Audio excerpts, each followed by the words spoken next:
to Talk It Rocks, the new 105.3 FM, 313. You big fat liar. Don't. Please don't do this.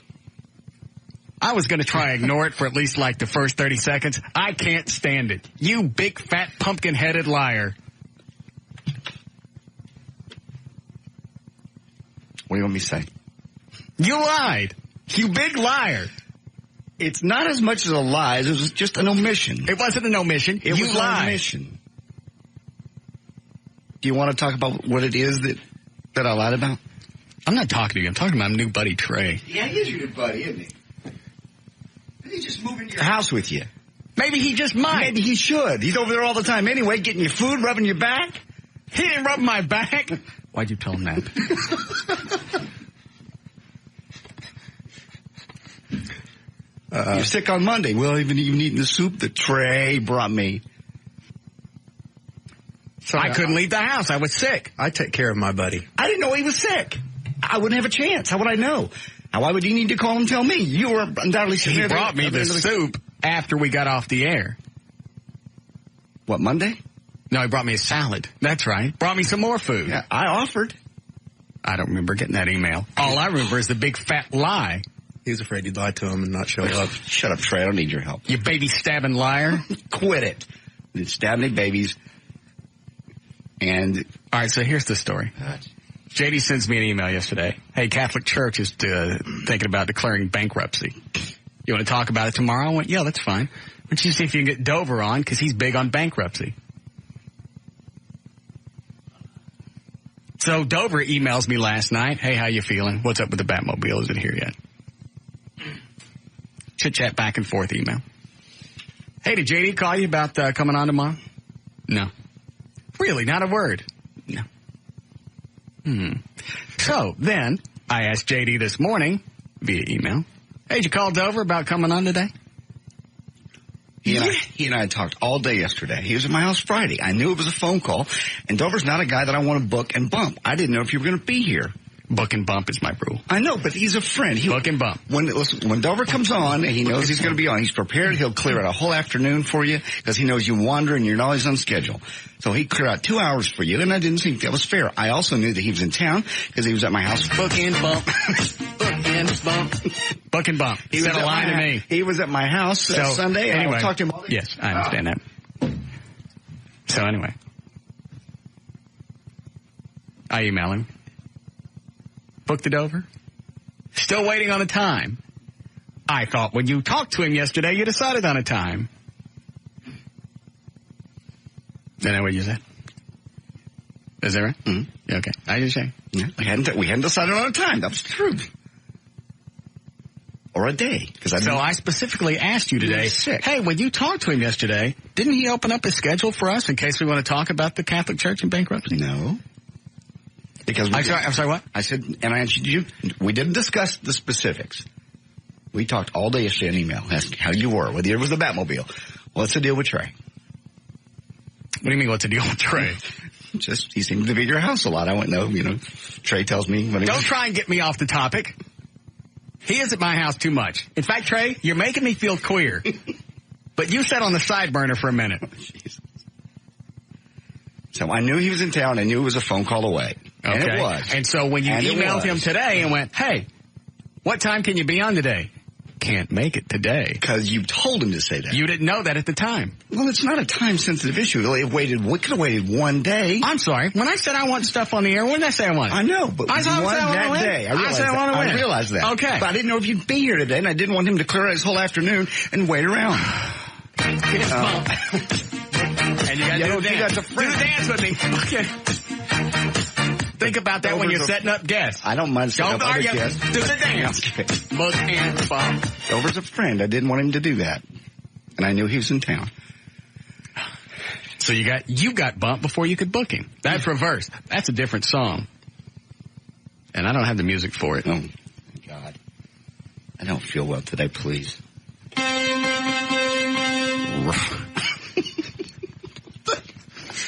What was that? I don't know. It was just there. Please. Is it hot in here? Yes, it's miserable. Is the air broken? You turn it down.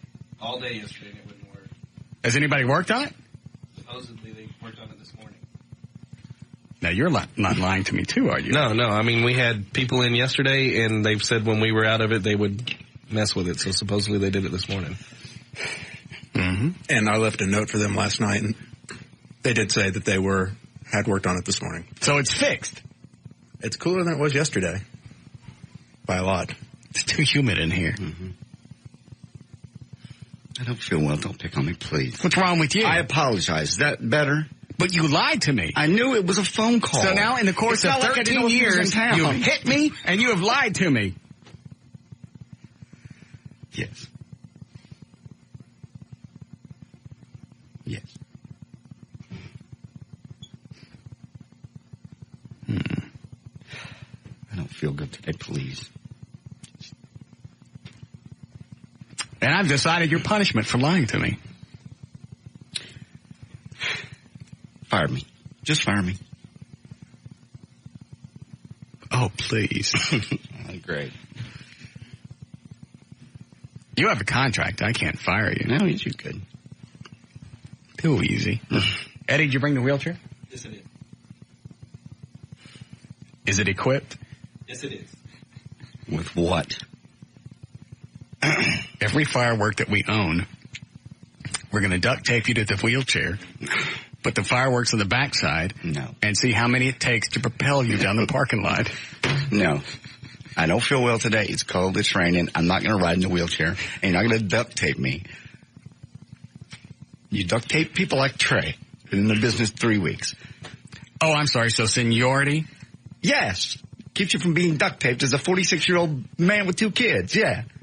Well, so far, I haven't caught Trey lying to me. I would think a buddy of 20-plus years wouldn't lie to me. It was an omission. So maybe it's time for a ride in the rocket chair to remind you what friendship means. You will burn me. Quit it. Eddie, did you put the... What's the matter, Trey? She lied. I'm riding the rocket chair. I'm not riding in a rocket chair. Can we put sparklers on his head? We don't have to. Shut up or you're in it next. Eddie, did you put the protective board on there? Yes, I did. See? Protective board. Yeah, because they're going to explode. They just don't propel. They explode. So you're strapping fireworks to me because they're going to explode. What if I catch fire? We put a protective board between you and the fireworks. We've thought this through, and your safety obviously came into play. Obviously not. How long before it can be ready? Probably in the 4 o'clock hour, waiting for the glue to dry. It's pouring rain outside. And it's cold. Maybe it'll burn out. No, this isn't safe. Stop. I said I was safe. sorry. Stop. I just think you've forgotten what it means to be a friend. I haven't. I was riding the rocket chair. You think we can get it to move? I put enough stuff on there, it should. What did you do, glue them to the board? Yes. Where is it? I've got it hidden. I'll go get it in a short time. Okay. Yeah, wheel it out here. Our first look at the rocket chair. This isn't funny. I'll give you an option. I'll even give you a choice. Great. Hey, Mike. Yes, sir. I see what you called about. That's a good idea. Thanks. Okay. All right. Ganging up on me now. Thanks. Either a quick ride in the rocket chair, or you work on Dan's show for a week.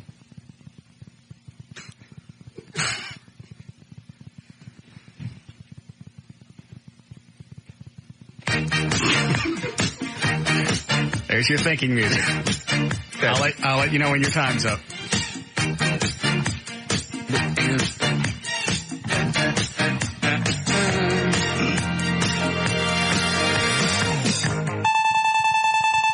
Rocket chair. Okay. We're about to get a look at it. All right. No duct tape, though. It's a good sweater. Okay. Well, you got to stay in the chair. I'll stay in the chair unless it explodes. It's not... Oh, this is stupid. This is so stupid. Is it out there? It's the kind of stuff drunk fraternity people do. Yeah, I know. I just can't believe how you lied to me, and then you send over another email going, thanks for throwing me under the bus. I did. Because he did. He did not. He most certainly did when he emailed me back. What? There's your rocket chair. Oh, Jesus. Eddie, take one of those off. What is that, like 30 of those little Roman candle things? Yeah. I wish it was Are they going to explode? Yeah, those explode. And I'm going to be within 6 inches of something exploding fireworks. That board.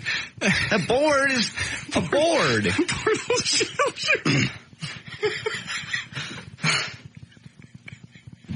I don't feel well today. Can we do this on a sunny day at least? I knew we'd finally come up with something better than shooting people with blanks. Jesus. How many are on there, Eddie? I don't know. I didn't count. I was just sticking them. Quite a few. And Dover did throw me under the bus. Emailed me back. Oh, no, I can't make it. Because you told him to.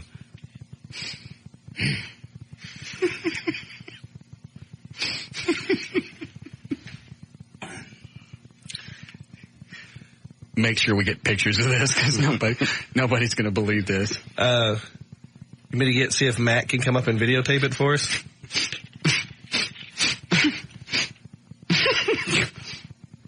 Let me swallow. Yes, that would be fine. I'll go give him a Do you have any kind of helmet I can wear so my hair doesn't catch fire? A wet towel? Yeah, we'll wrap you in a towel. Oh, it'll be a wet towel for sure because it's pouring. I left my helmet at home. I didn't think about that. I think that board that Eddie put on there will protect you. Liar. Yes, Keith? Hey, do you still consider JD to be a friend? I mean, he's lied to you, he's hit you, now he's trying to set conditions on what he'll do for you. Mm-hmm. I mean... Oh, and here's the best part. Part of the email was he said, yeah, I talked to him yesterday. We talked back and forth all day yesterday. He said you didn't mention a word about coming on today. Did you? I don't remember. I'm going to call him in a little... What do you mean you don't remember? I don't remember. So you didn't? I don't remember. And then when you realized this morning... Remember. You realized this morning... Don't try that I don't remember thing, because it wasn't that far back. And then when I emailed you this morning, hey, we talked all did you day call yesterday. Dover yesterday about being on today? Yes. I'll see what time he can be on. I knew it was a phone call away. And if I'd said no, you're going, why? You had all day to do it. I worked on the show all day yesterday. I can't even believe you anymore. Mm-hmm. One of my closest friends. Used to be. It's a very sad time for the show. Thank you, Keith. Yes, Eric. Hey, I got some support for JD, man. Russ, you're kind of sounding like a bitchy girlfriend when you've forgotten an anniversary or something like that, man. Oh, I'm sorry. If I'm a girlfriend, I'm not paying somebody. He's getting paid to do this stuff. Now, let me ask you this: Do you not want to see JD ride in the rocket chair? Oh, hell yeah, man. Well, then don't defend. Then don't defend him. All right, fair enough. Thanks, man.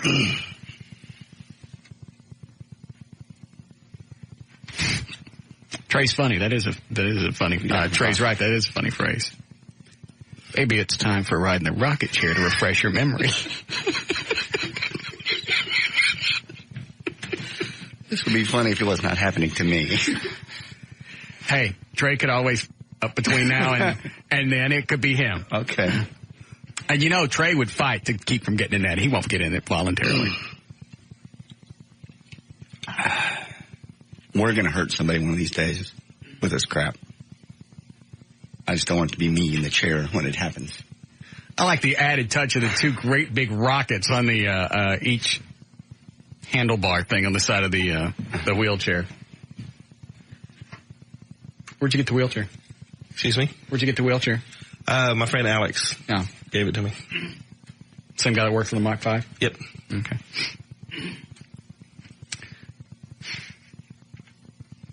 Yes, Tim. Yeah, I think you ought to put JD up on the roof and then light that sucker so everybody can see it. See how close you can get to the edge.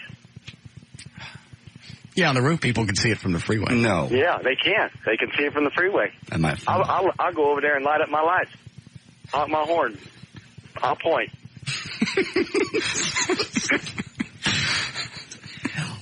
I knew this day was going to suck. Now, is that all the fireworks we have or just all the propelling fireworks? That's the propelling ones. We have some of them that just shoot out and explode, but they don't. It's like a ball that you light and then drop. So it wouldn't. But you don't think those shoot any force? I don't think so. I mean, they just got to shoot out of a cannon. It's kind of like Roman candles, big Roman candles.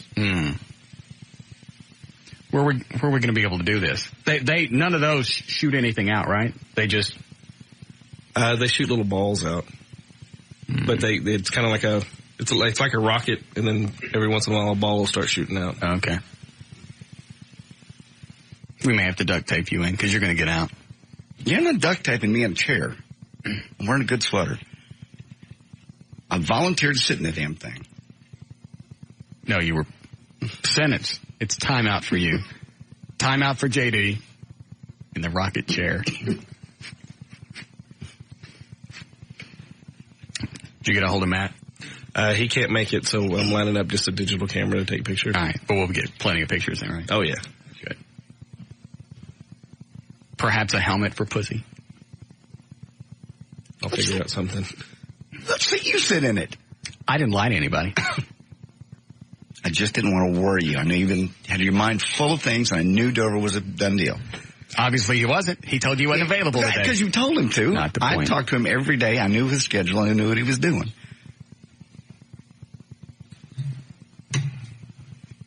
You have enough on your mind with that Batmobile. I understand that. So why would you want to add to it by lying to me? I didn't want to add to it. You know why? Because you didn't think you'd get caught, just like you and your kid. That's exactly what you're doing. No. Obviously, that runs in the family. No. He lies to you all the time, and the only way he gets caught, the only way he fesses up is if he gets caught. I just wanted to get off your mind. It's in your genes. One less thing and to think passed about. It off to your One kid. less thing to think about. For you. And I knew it was doable.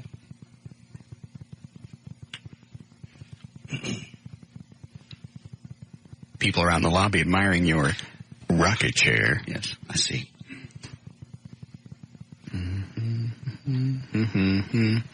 Let's do it on the freeway. What the hell? Hey, we can do it on a service road. Oh, yeah.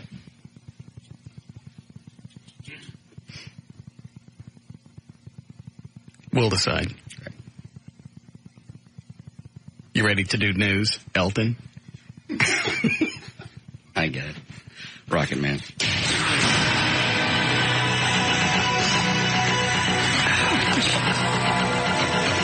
I'm sick today. You get sick, you get to take a day off. I get put in a rocket. I get sick, people notice.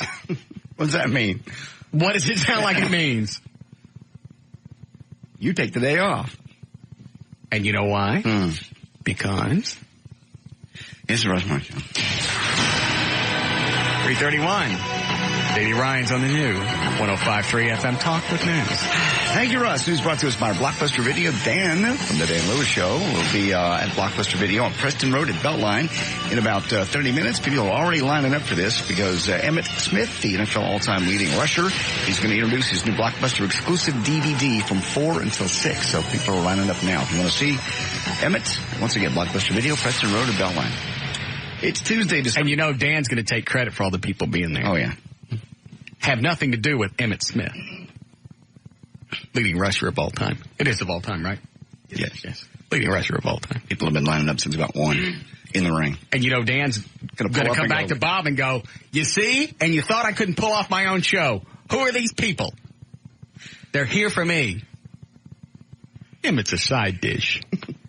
Yes. Tuesday, December 3rd, 2002. Daryl Hannah is... So that's today's date. Yeah. Why? Just like to write it down in my diary. Oh, Day that you'd like. you're gonna do this forever, aren't you? I don't remember the exact date that you hit me. Hit me in the chest. It was the summer of '89. I don't remember the date though. Outside, I don't either. Outside Starflex. Oh, I remember the place. You don't remember? I was leaning up against the limo and you hit me. No, you weren't. Yes, I was. No, you weren't. Where was I? You were out in front of the limo. And I fell down and it hit me. You did not. You don't even remember me hitting you. I had to remind you. Stupidly, I reminded you. Daryl Hannah's 42 today. Rick Mears is 51. NASCAR legend. Mickey Thomas from Jefferson Starship's 53. Ozzy Osbourne today, 54. And Andy Williams is 75. A small jet slammed into an elk during takeoff at a small airport about 65 miles northwest of Portland, Oregon. Is the elk okay? Early today, it skidded off the runway and blew into flames. No, the elk is dead. 4 people walked away without injuries. The business type Lear 36 was taking off. What did we fly to? Lear 36. Same jet. Did it hit an elk? Well, wait a minute. There aren't any elk in Addison. Did it go off the runway to hit an elk? No. It was on the runway. The elk got on the runway. It hit the elk and then skidded off the runway. The guy kept it on the runway. Everybody got All right, out. so it had nothing to do with the aircraft. Nothing to do with it. It's not like he was going to take off, sees the elk, and then swerves to hit it. No, but it burned good. Look at the picture. Oh, let me see. All that from smacking an elk? Mm-hmm. Just lost control. Twin-engine jet destroyed by fire after hitting an elk during takeoff. I'm assuming that's a true story. I don't trust you anymore. WFA.com. This one's from Yahoo News. Monkey business is anything but funny for one rural Japanese town. And they've bitten, this one monkey has bitten 23 women over the past 2 days. This place is about 112 miles northwest of Tokyo. Basically, these folks have now turned out with cages and tranquilizers. These are Asian monkeys? Yes. Put that in next time. Okay. Asian monkeys. All right. The Asian monkey has been causing damage by stealing fruit since October. Or is it funnier if it's Japanese monkey? That's right. The Japanese monkey has been causing damage by Japanese. It is in Japan, Tokyo. Try saying...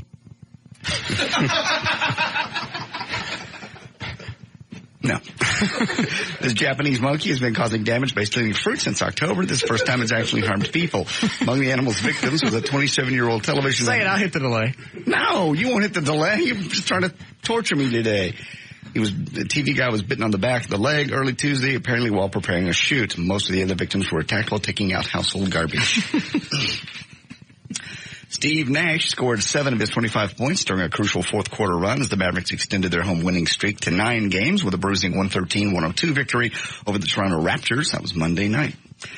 Texas A&M's R.C. Slocum will not return next season after being fired yesterday by school officials. He's an idiot. I thought he was a genius. You said he was a genius. I say a lot of things. Oh. I also said, what did I say when they beat Oklahoma? That's it. You said that would be the end of it. They worry about his career all the way up until they beat the snot out of Oklahoma, who at that point had been undefeated. And then all the sports guys and everybody was going, well, this is what we were looking for. Obviously, the team could do it. He's the coach. And I told you this one game is not going to save his career. They'll have a couple more bad games, and that'll be the end of it. Just like with Emmett. It was a great big hoo-ha thing, and, Jerry was behind him, and, they're pushing and the big celebratory stuff, and now his career is in jeopardy. They should keep that man as long as he wants to play. They should. I said it 100 times. He's the last real cowboy. Maybe R.C. Slocum will come coach the Cowboys now. I'd love to have him because he's a genius. A minute ago, he was an idiot. He ain't taking a ride in the rocket chair, is he? He helmed the Aggies football team for 14 years. He was let go after posting a 6-6 season, matching his worst ever as an Aggie head coach. Slocum had 3 years remaining on his contract, worth a little more than $1 million per year. Can you actually see the entire rocket chair from there? I haven't seen the whole You thing. should walk out and just take a look out the door.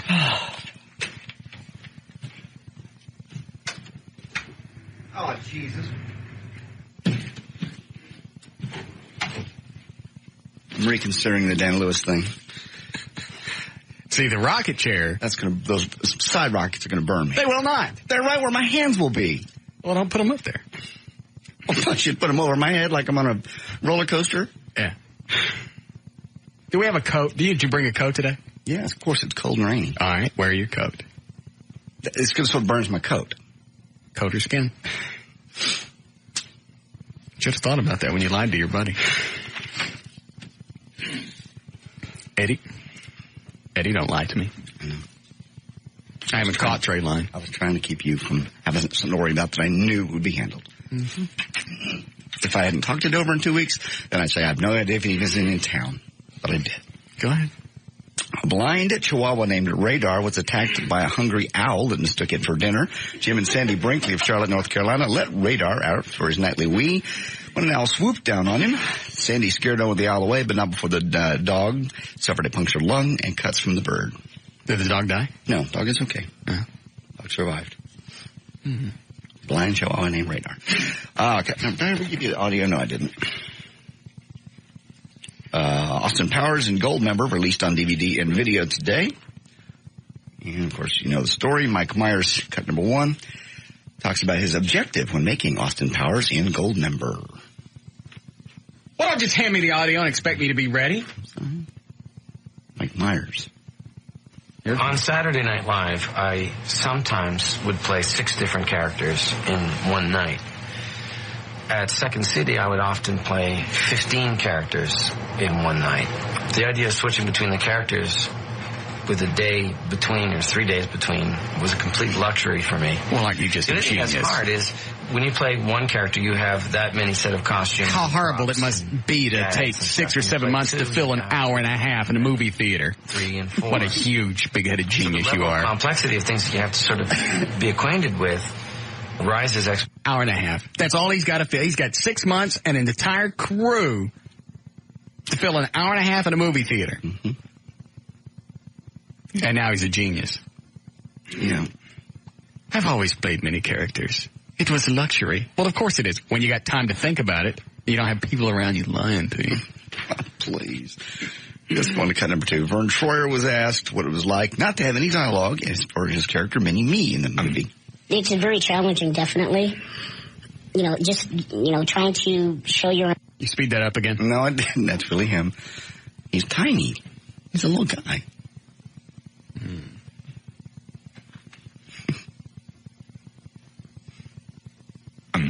It's very challenging. What's that at the beginning of the cut? Guy going, He's counting down to 1. I hit it after he does that every time, and I don't know why it's on there. I do. I don't. That's not the delay. The delay was down to 0. Mm-hmm. That's my favorite part now. I like to hear it. Well, I'll give you the whole countdown. It's very challenging, definitely. Just trying to show your emotion, without speaking, and the audience, getting exactly what the character is going through. It's very challenging, and it's fun. And finally, cut number 3 is actually a scene with Mike Myers, Michael Caine in the movie. I think being frozen damaged your brain. Really? And how would you know? This is the most time that we've ever spent together since... ever. What are you saying, son? Oh, please. What boy learned to drive a car with machine guns on it? Or had a helicopter you can fit in a knapsack? Or had a rocket chair? What about your Swedish nanny, Helga? Oh, yes, Helga. Let's say I didn't hire her for the cooking. Yeah. She stayed on until you were 24. All right, there it is. That's out on DVD today. All right, news and information brought to us by American Express and by the Penthouse Key Club. This brand new club, Stemmons in Empire Central. It'll come out Thursday night. I'll be there from 9 to 11, opening the new Penthouse Key Club. You'll witness history, the first ever Penthouse Key Club. 70 top-rated dancers from all over the country will be there. I'll see you there, too. I'm J.D. Ryan on the Talk That Rocks Texas, the new 105.3 FM Talk.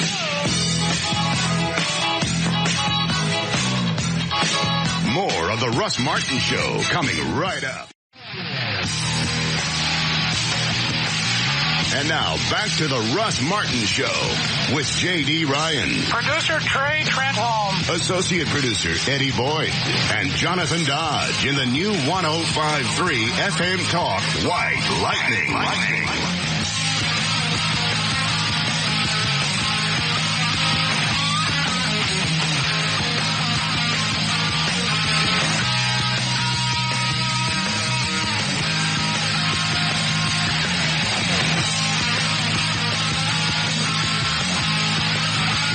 You're seriously going to have to move the rockets on the handle, because those explode, right? Yeah. I thought about putting them on the wheels where they would actually try to force the wheels around. Yeah, that'd be fine. Okay. All right.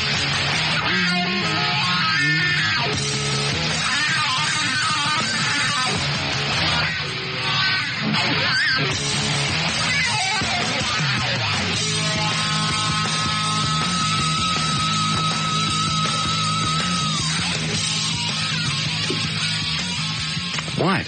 I was just going to say, they say Jonathan Dodge is down. They gave me the traffic. Oh. What's he down for? It's raining. He's flown in the rain before. I don't know. I was just told by traffic to do this. The commercial people who are in the building. Good. Nobody's going to believe you. Okay. All right, here we go. Louisville, southbound I-35 Stemmons Freeway at Main Street, there's an accident. And in Grapevine, northbound Highway 129, right before 635, there's an accident. The left lane is blocked. The wrecker is on the scene. Traffic's brought to us by the folks at Just Brakes and by Southwestern Bell. Weather-wise, it'll be mid-30s for the low tonight. More rain, then cloudy mid-40s tomorrow. Tomorrow night's the bad one, 26 degrees for the overnight low. So freeze bringing the plants and the pups. There's news and information, whatever. Good close. All right. I'll do this. I got Eddie to move the rockets from the handles to the wheels, and they're still going to explode. That's not going to keep them from exploding. Yeah, Eddie, move them to the back of the chair. How about we just take the rockets off? No. I'm saying next time you'll dwell on it before you decide to lie to me about something. Or protect you from something. You ain't protecting me from nothing. All you do is give me stomach acid. Not. Eddie, move those to the back a little bit. Okay. Because I don't know how big those explode. The damn stick on there is 3 feet long. Like this? No, it's the... That part right there that you're holding, yeah. That's the part that explodes. Yeah, but it's kind of behind the board. Yeah, you're right. That's okay. Hey, how are you going to light all those at the same time? 2 or 3 hands helping. Oh, okay.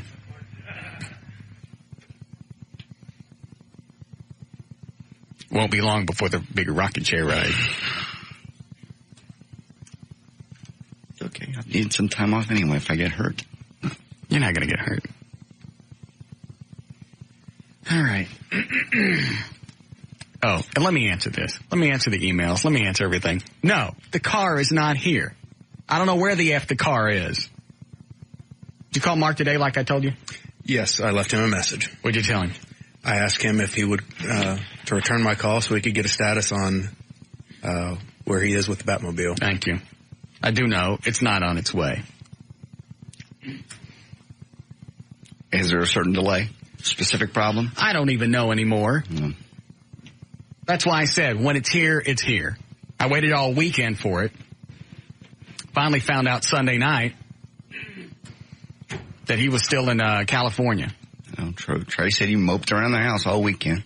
First of all, Trey was not there all weekend. He said he was. He said you were so despondent over it. You laid on the couch. You wouldn't even get up, watch the football game because you wouldn't get off the couch. I was. Hold on a second. You got us this short of ass ramming. Now stop it. And you stop telling people you're coming over to my house. In fact, you may have to just stop because it's hooking me out. He'd just rather be there than at home with his mom, I'm sure. 2 guys in the house. Because I'm the next I'm new meat. No. I didn't say that. I'm laying there on the couch, sick, Sunday. Yeah. I'm here's how sick I was. I didn't even want to get up to find the remote to change the TV. So I watched the Green Bay Packers play the Chicago Bears. That is sick. And I think there were like 3 football games in a row. Yeah. Because I fell asleep, I'd wake up, there'd be another one. In fact, I woke up from a nap one time, and my butt was sore. And my blankets had been rearranged. And there was in my hair. That's the one I'd be most worried about. Yeah. You find that in your hair.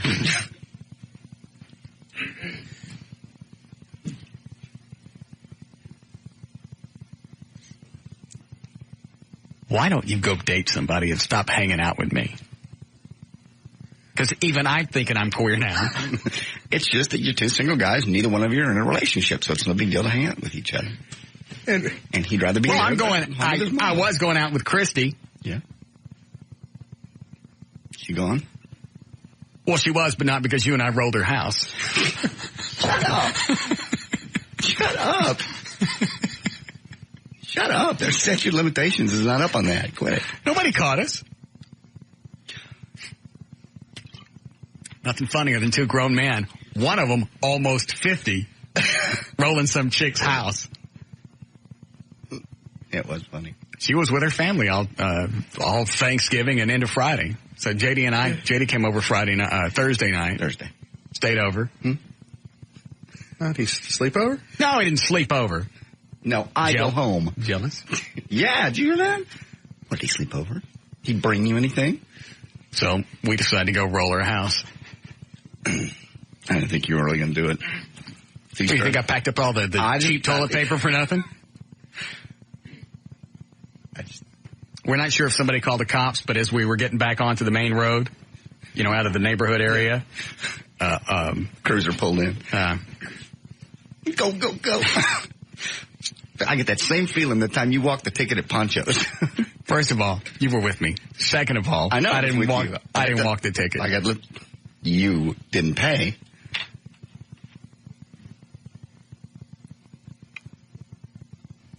There was a reason for that. What? I forgot. And I, like an idiot, follow you out. I didn't even know you were going to do that until we're out in the parking lot. I'm like, what are you doing? Get in the car. Shit. We were kids. We were not kids. We were mid-20s. I think kids. I was mid-20s. You were old enough to know better.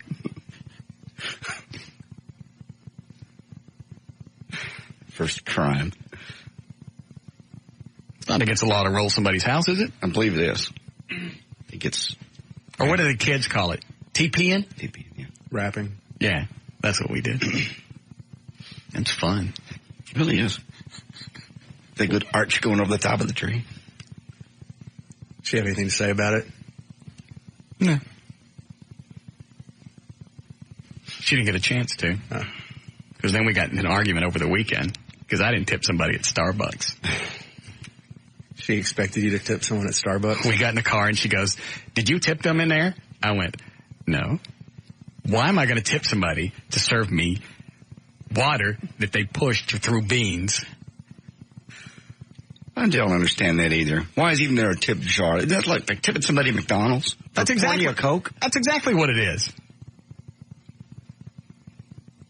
Why are the people that work in that fast food establishment, which is what it is, any different than McDonald's? And they don't work as hard. I work in fast food. I know what the hell it is to stand behind, like if you work at Wendy's, especially Wendy's or Burger King or any hamburger place, you got two big flat grills out there and fryers putting off heat. It's hotter than F back there.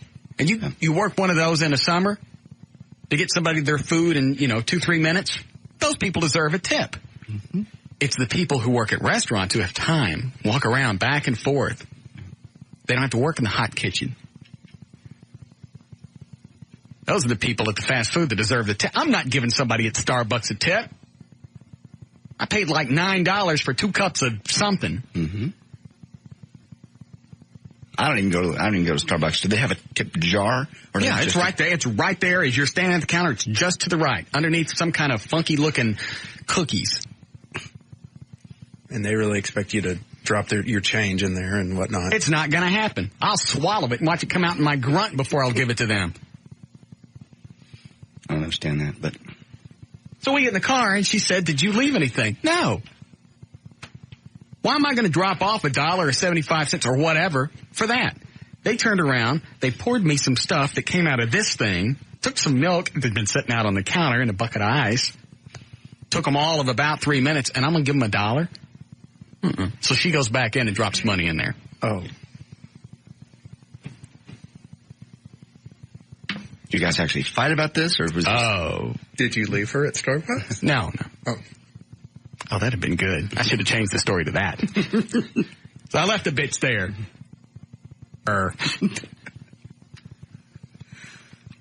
She's been just getting pissy over the past 2 or 3 weeks. I think because she was getting more secure in the relationship because both of us got the blood test. Mm-hmm. So we could have sex without a condom. Right. Because she's on the pill. I've been vasectomized. Mm-hmm. So I think she was just getting more secure. And then when the pissiness started coming out, I saw that, a few days before Thanksgiving. And then, well, I got to be with my family Thanksgiving. All right. Well, you want to do something, Thursday night? No. Okay. I'm sure I can find something to do. We did. And then the whole Starbucks extravaganza. She's out. Okay. And she would do the little things like testing you, like chicks do. Yeah. Hey, you want to do something Friday? I don't know. Why don't you call me Friday and we'll call me Friday and we'll decide. No, I'm asking you now. You want to do something Friday? Tell me now. This little testing crap is not going to float. Chicks do that all the time. To say it's one of two things. It's either to get power in a relationship, to see if they have the power, or see if you're going to turn into a wuss. Mm-hmm. Okay, I'll call you. Yeah, that's the turning point. You're right. So then the Starbucks thing, that was just too much. You broke up with a chick over Starbucks? She got out of the car and went back in and left a tip. Made me look like a tight ass because I wasn't dropping them some change. I'm not tipping them. I agree with you. If I drop trout, I got a little buzz whop in there, and then that'd be okay. Then they get $1. Yeah, that's some cream for your latte. Dude. Yeah, so. Oh, we don't need a break. We just came out of the break. Yeah. I got a live spot I got to fit in before. It's after 4. See, we're in trouble already, so there's no reason to break now. Who's the live spot for? It's a new one that I just got. Is it for you? Yeah. Who is it? International tax consultant. Trey told me you got another one. Yes. What is that one? Viagra. Yeah, you do have 4 kids.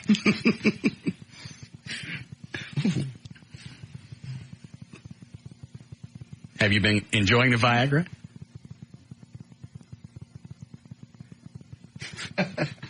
It's embarrassing, isn't it? I like it. I use it recreationally.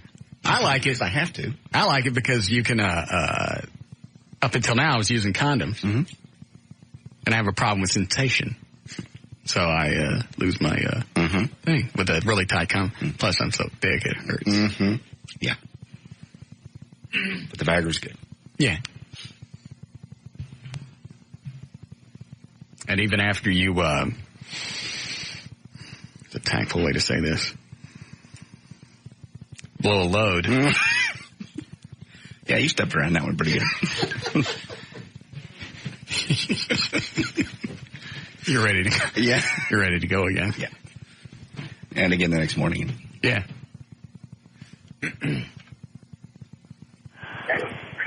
I don't even know how to pronounce your name. Anitris? Anitris. Hi, sweetie. Yeah. Hi, how you doing? I just love your show. And I love you. Oh, wow. I just want to say something to you. I'm not being mean or anything. But, yes, you are. But, I mean... Turn your radio down, sweetie. Okay. I'm 32 years old. Mm-hmm. When it's time for my menstrual monthly, I'm cranky as hell the week before. Yeah. So I'm just trying to help you out. If she's a young chick or... She's 24. Well, maybe she's going through menopause or something. She's going through menopause. She might have been on her... Let's see. We have sex... No, we didn't have sex Thanksgiving week. Right. You didn't? No. In fact, I was looking forward to it because we both got our blood test back. We were good to go. And she goes, well, I can't, Yeah. Well, maybe she needs some. You know what? I don't get credit for being an ass when we had a bad show or whatever. So why should she get credit for being crappy to me because she's bleeding? Well, I mean... And plus, she wasn't enjoying having the sex with the big virile black man that I am. Because as you know, the darker the berries, the sweeter the juice. Oh, wow. I mean, all that's good, but I'm just trying to help you out. So... I just had something to say on that. Well, that's very sweet of you. But she don't get any credit because she's got the little cotton fuse hanging out. Oh, okay. Well, it was nice talking to you. And I enjoyed the visit with you. All right. You have a good day. Thank you, sweetie. That was our lovely friend, Nitriachi, our Italian listener. Yes. All right, we'll break here. Quit it. More of the Russ Martin Show coming right up.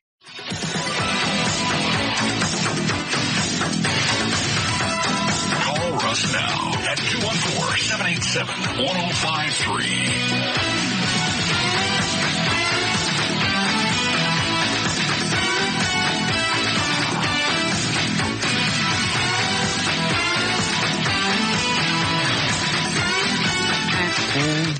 All right. 416, J.D. Ryan is here. Eddie Boyd, Trey Trent home. Dan O'Malley's on the phones. I think they said Jonathan is up now. Oh, okay. So next time we do traffic. Yeah, is it Aaron? Yeah. What can I do for you, sweetie? Is this Russ? Yes, ma'am. I was just wondering, now that you broke up with your girlfriend, if you wanted to go on a date. How old are you? I'm 34. Have I met you before? No, you've never met me before. Well, you understand I just can't go out with random women. Why not? I think you might enjoy it, actually. And why is that? Oh, because I'm cute and I'm intelligent. And have you ever gone out with a black girl before? Oh, are you black? Yes. Have I gone in with a black chick? I just started listening to your show recently, and I explained to the guy that answered the phone. I listen to Howard Stern in the morning, and when I'm leaving at the end of my day, your show's on. So I just kind of happened to start listening to it. Oh, you did? Yes. And you enjoy it? I'm sorry? You enjoy it now?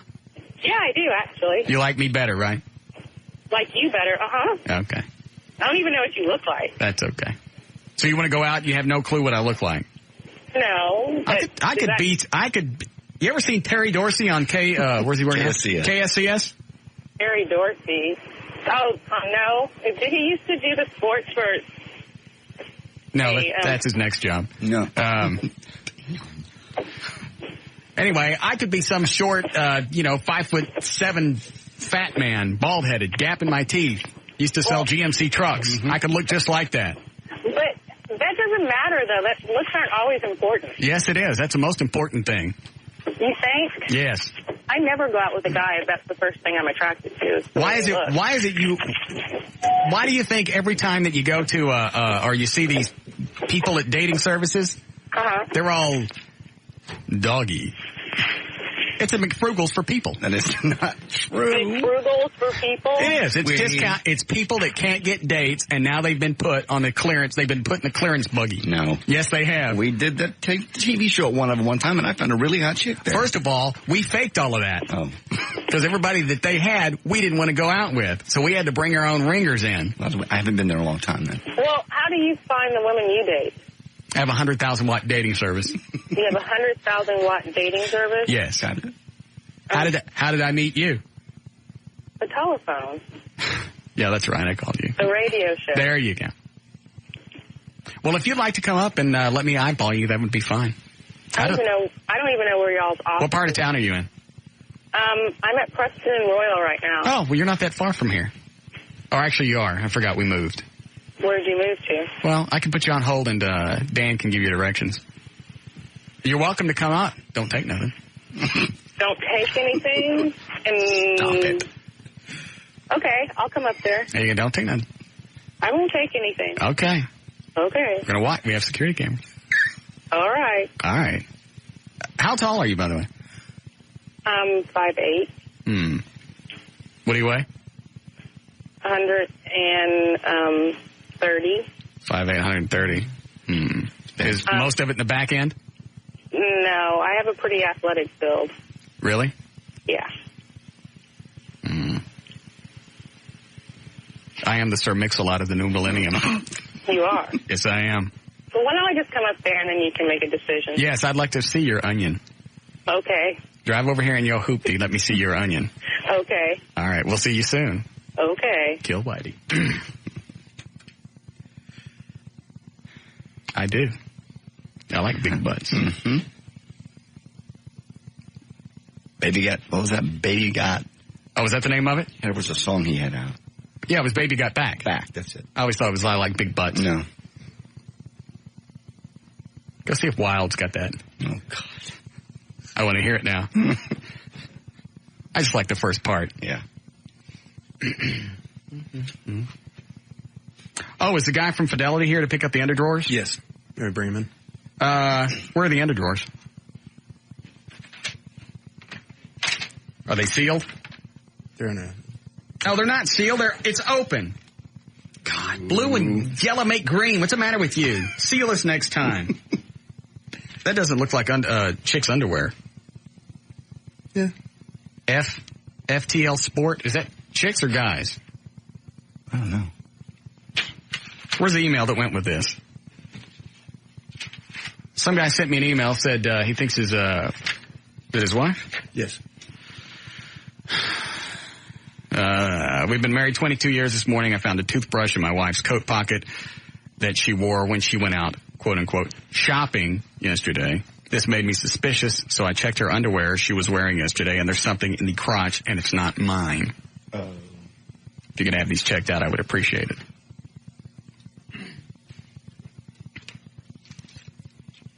Yes, bring in, who's it from Fidelity? Michael. Yeah, bring Michael in, please. And then go get me that Big Butt song. You want to ask him about GHB in the hair? Yeah, I'm going to ask him about that, too. Hi, Mike. Hello. Hop on this mic right here.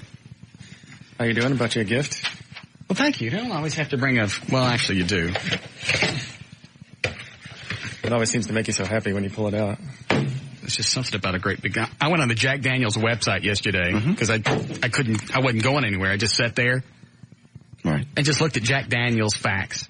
Did you know when it's in the wood, what do they call them? Barrels. Barrels. The wood actually expands and contracts. It's a lot of its flavor from the wood. Yes, I know that. Jack Daniels fact number 5. I see. Same thing happens with wine. Yeah, whatever. I'm talking about Jack Daniels now.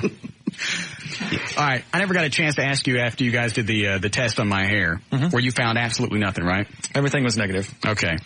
Is there anything drug-wise that would not show up in the hair? Actually, there are. There's some barbiturates that wouldn't show up because those aren't class 1 drugs. They don't have the same level of illegality, so they're not tested in most cases. They look for class 1 drugs. That would be your heavy-duty drugs like LSD, your marijuana, your THC, different types of morphine, opiates. Does GHB show up, as far as you know? In some cases it does. And I actually asked them to look for that, and they didn't find it. Mm. But if you thought you had like a Quaalude or some of your minor forms of barbiturates, they wouldn't be able to test for those. Okay. So, next time... Well, what should we have done to find out if there was actually something in my bloodstream? That's actually the best. The hair is usually... a whiz test the next day wouldn't have helped? It would have, yeah. But I think that the hair test is actually more accurate. It gives you more of a history. It's a 90-day history versus what you did last night. Well, I mean, but what would be the best way to catch the other drugs? Oh, the other drugs? Or can you do that? Analysis, yeah. Okay. But can you do the hair and go back and recheck for those things? Oh, yes. Okay. Well, then let's do that. You're just determined that it's something. I still think it's just been I don't mind admitting I'm an alcoholic. I'm beginning to think that nobody slipped you anything. But why is that? It's because there's a large range of drugs that people probably would have preferred to have given you in a Mickey, and none of them were positive. They were all negative. I still think I had something. Okay. You did. You had a blackout. I love the audio. That's great. How did you get the audio? Oh, that's right. We played some of it on the air. So what do you have there? We're not done with me yet. Oh, okay. All right, so we could do another hair sample. Absolutely. And you could test it for those other things. Because it would still be in my hair because this wasn't a month and a half ago. It still would be, yeah. Okay. And I actually sent you a link showing you a picture of how the bloodstream feeds to the follicle. I don't think I saw that. Oh, okay. Well, I'll send it to you again. All right, so the blood feeds the follicles, and that's how all the drugs and stuff get in your hair. Absolutely. Anything that's in your bloodstream, drug-wise, automatically gets deposited in the bottom shaft of the hair. And as it grows, after about 5 days, it's up above the scalp line, and then it's trapped. It's there, and it can be found. And you don't need a whole lot to find it. These are very, very sensitive. Okay. I say another round of tests for the heavy-duty drugs, or whatever it was that you guys didn't test for. And you didn't test for those why? They're just not the typical class 1 drugs. Are you saying they're harder to get? No, they're not harder to get. They're just not as illegal, basically. They're not the drugs that people look for hard criminality. It's like class 1 drugs are the drugs that... So they're easier to get, the ones you didn't test for. You mean acquiring them? Yeah. I don't know how easy they are to get, but, they're not...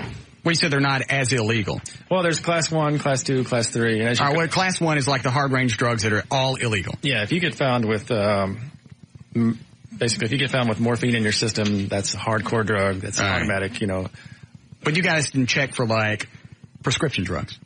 No, not in most cases. No, nothing. Because that's the problem with barbiturates, though, because the isoforms are so similar. That's what I said. You get a Valium, and, how do you separate, because, so what if you get Valium? Maybe you have a prescription, we don't look for things. Well, that would have calmed you down, though. That wouldn't have made you wild. Yeah. Well, since I wasn't on anything, any drug in my system would be not by my own choice, because I didn't know. I guess so, yeah. Okay. Then we'll do another test. Mm-hmm. If this one comes back negative, I'll admit I'm an alcoholic. I'll stop drinking. How about that? You won't stop drinking. Well, I'll admit I'm an alcoholic. There you go. All right. Okay. Here's the underwear. How long does it take for you guys to test Can you tell me the story behind this again? Just a guy. Checked her underwear that she was wearing yesterday, and there's something in the crotch. It's not mine. That's all we know. Guy's been married 22 years. Found a toothbrush in his wife's coat pocket. Wondered why it was there. Checked her underwear, and it's got this stuff in there. See, I'd like to ask him questions like, how long has it been since they've actually, had sex? I mean, if it was just the day before. There's a couple of details that would be nice to know. We don't need him to do the tests, but it helps clear things up. I don't see a phone number. Do you ever call back and leave a phone number, Trey? Yeah. You do? Yeah. All right. Well, you can go in the other office and call him if you want. Do you want to look at these? Well, not. I'll just look at them. You don't take them out. But I can see right there through the wrapper. You see that? Yeah. Doesn't that look like a deposit? It does, yeah. But first we'll look at it under a forensic blacklight. Yeah. Not your typical blacklight. And unfortunately, that'll separate some of the possibilities of what it could be. But we'll actually do presumptive tests first and then go straight to a confirmatory test. And we'll tell you exactly. Oftentimes... It's not. Are you going to say yeast infection? It's not a fun topic, but oftentimes it's more of a hygiene than really a suspected infidelity. Yeah, because she supposedly wore. Won't she wear that? She just went shopping with her toothbrush. Yeah, I don't understand why. I don't know. I thought there was some kind of sports thing there. Oh, maybe because the underwear says sports. Yeah. I read that and I thought maybe she was at the gym. Yeah, if she was at the gym, that could explain some of that, right? Possibly. Not necessarily. But this says she went shopping, so don't forget that. All right. You get him on the phone? I gave Michael his number. He doesn't want to be on the air. Oh, well, that's what I meant. He could go in the other office. Right. You can call him and find out, and Michael could come back in and give us the rest of the story. I can call him now? Yeah. When do you want to do the rest of the hair test?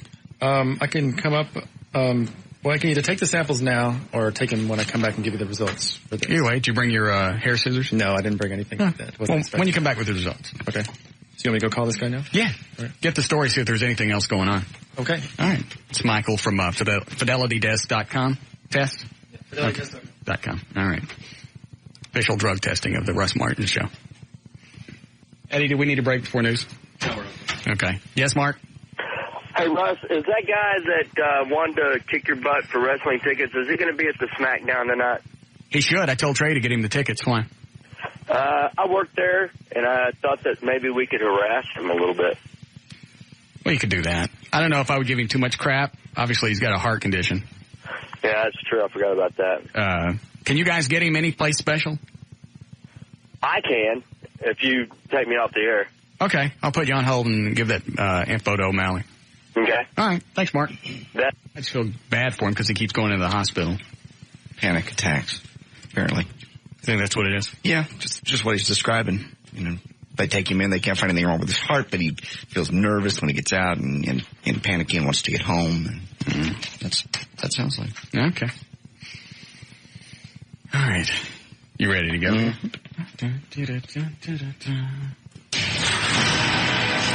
right, 4:30. J.D. Ryan's on the noon. 105.3 FM Talk with News. Thank you, Russ. News is brought to us by American Express and by Blockbuster Video. You can come and see Dan from the Dan Lewis Show, along with that other guy, Emmitt Smith, the Dallas Cowboys, NFL all-time leading rusher, as he introduces his Blockbuster exclusive DVD. This is at the Blockbuster Preston Road at Belline in Dallas. Emmitt should be there by now. Dan will be there till 6 with all sorts of things to give away.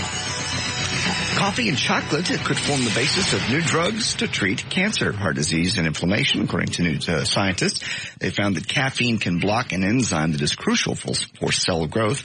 It means modified forms of caffeine could one day be used to stop uncontrolled cell growth in cancer or prevent blood clots that cause heart attacks. Celine Dion says now she... Wasn't there a guy that was in the news recently that swore by coffee enemas that had got rid of cancer? Yes. I can't remember the whole story, but yeah. But he had colon cancer, and he did this regime every day, did the real strong coffee. Right. Held it in there and was cancer-free. I want to say I saw it on CNN not more than 2 weeks ago. Now they come out with this study? Yeah. If I had really bad cancer, I'd go for anything. You could shove the cup in there while you're at it. It's a latte. Yeah, save the cream. I don't give a rat's ass. Yeah, I'm afraid I'd take anything. Dan, somebody's on the hotline. Celine Dion says now she wants to play her next concert in the nude, and she wants the audience to be naked too. She says, quote, "I wish we were all naked all the time. I've always believed it is what's underneath that counts. If we were all forced to be naked, perhaps we would start seeing a little bit more of each other." Hold on a second. Okay. Guy on line 10? Mm-hmm. Is she in town already? She was getting in this afternoon. Yes, hello. Hello, Russ? Yes. Howdy, it's Big Dan calling. Hi, Big Dan. How are you? Good. What can I do for you? Well, I was instructed by L.A. to give you a call. I just spoke with her probably 20 minutes ago. Yes. She just made it to town and mentioned that in the past when she spoke to you and mentioned she was going to the wrestling tonight, that you were giving her some grief about that. So I figured I'd call in and see what's going on. What do you care? What do I care about what? Why do you care that I'm giving her grief? I would like to get in on it. Why? Why not? Why not stir it up a little bit? What do you want? Hello? What do I want? Yeah, why are you calling? I want to get the scoop on why you're giving her grief about going to wrestling. Because I can. Why do you care? Wow. Why are you in such a weird mood? You got 4 seconds to get to the point, and then I'm hanging up. Get to the point. Well, I guess you win. Thank you. The hell was that? What did he say when he was on hold? When he was on hold, he said that L.A. had, that you had been giving her crap about it being a fantasy date. I heard that from him. And that it wasn't a fantasy date, and that he was calling in to talk to you. And you're locking up. Shut up. O'Malley, what the hell did he say when he called in? So far, I don't have the story. Pretty much that right there. He didn't say nothing. Is he the guy she's going with? Yes. Nobody said that. Nobody said that. I'm supposed to know that how? That's my fault. I didn't communicate. Guess who rides in the rocket chair after JD's done? Oh, Jesus. How about he go first? No, he's not going first. He didn't lie to me. He's just a up.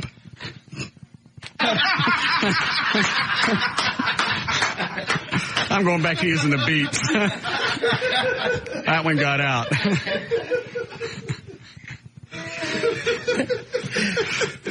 Being a up gets you sloppy seconds. Being a liar gets you the first ride in the rocket chair.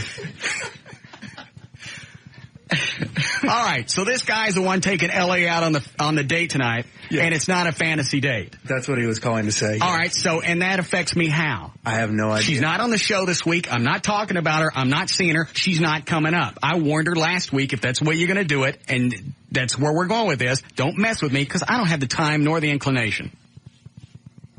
So I don't care what she does this week. She's not coming up here, and we're not doing anything. And who this jackass was on the phone, I got no clue. Go ahead with your news. Okay. Legendary Hollywood performer Zsa Zsa Gabor, at 85 years of age, is considering suing her hairdresser over the recent car crash. Did she live through that? Yes.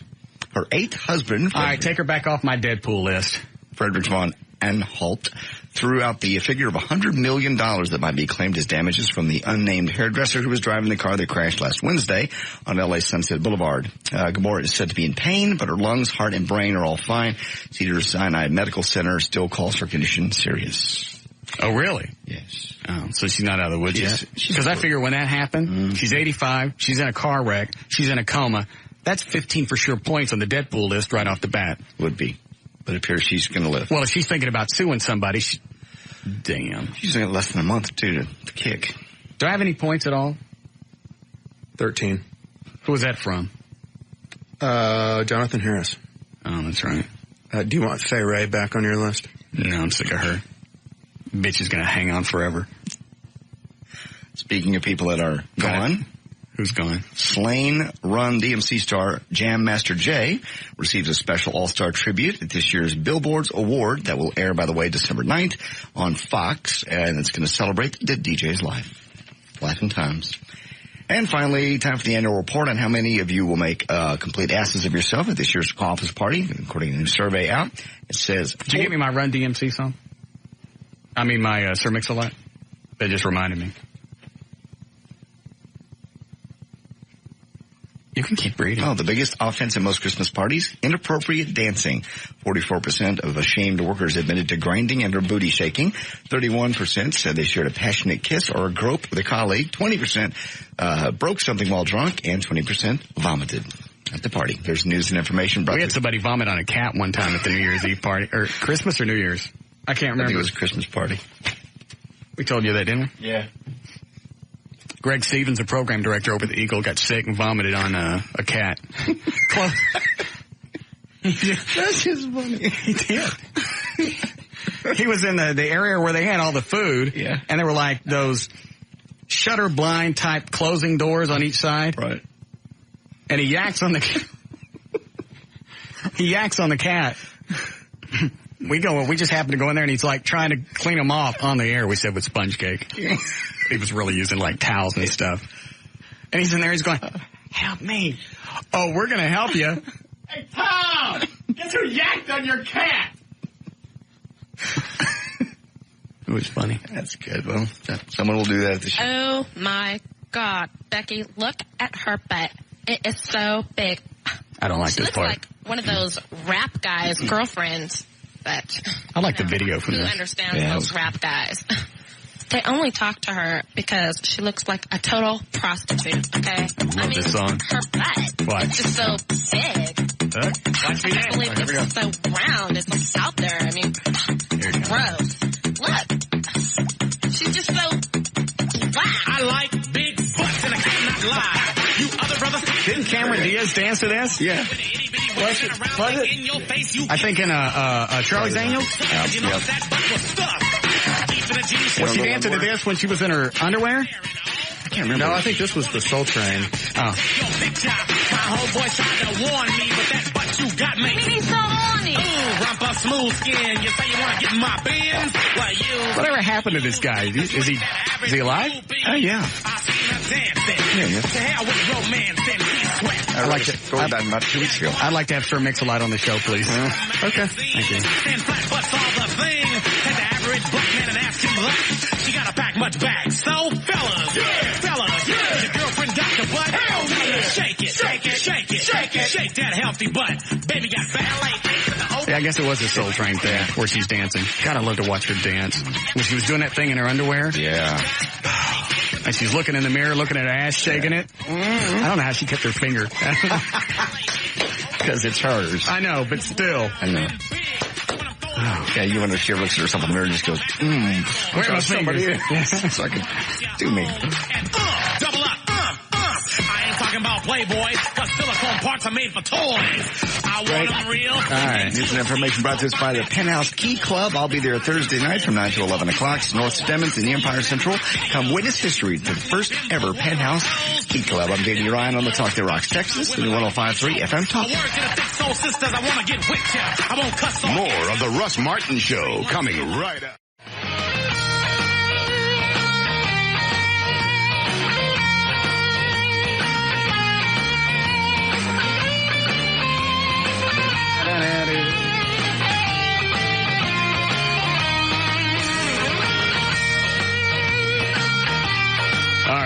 450.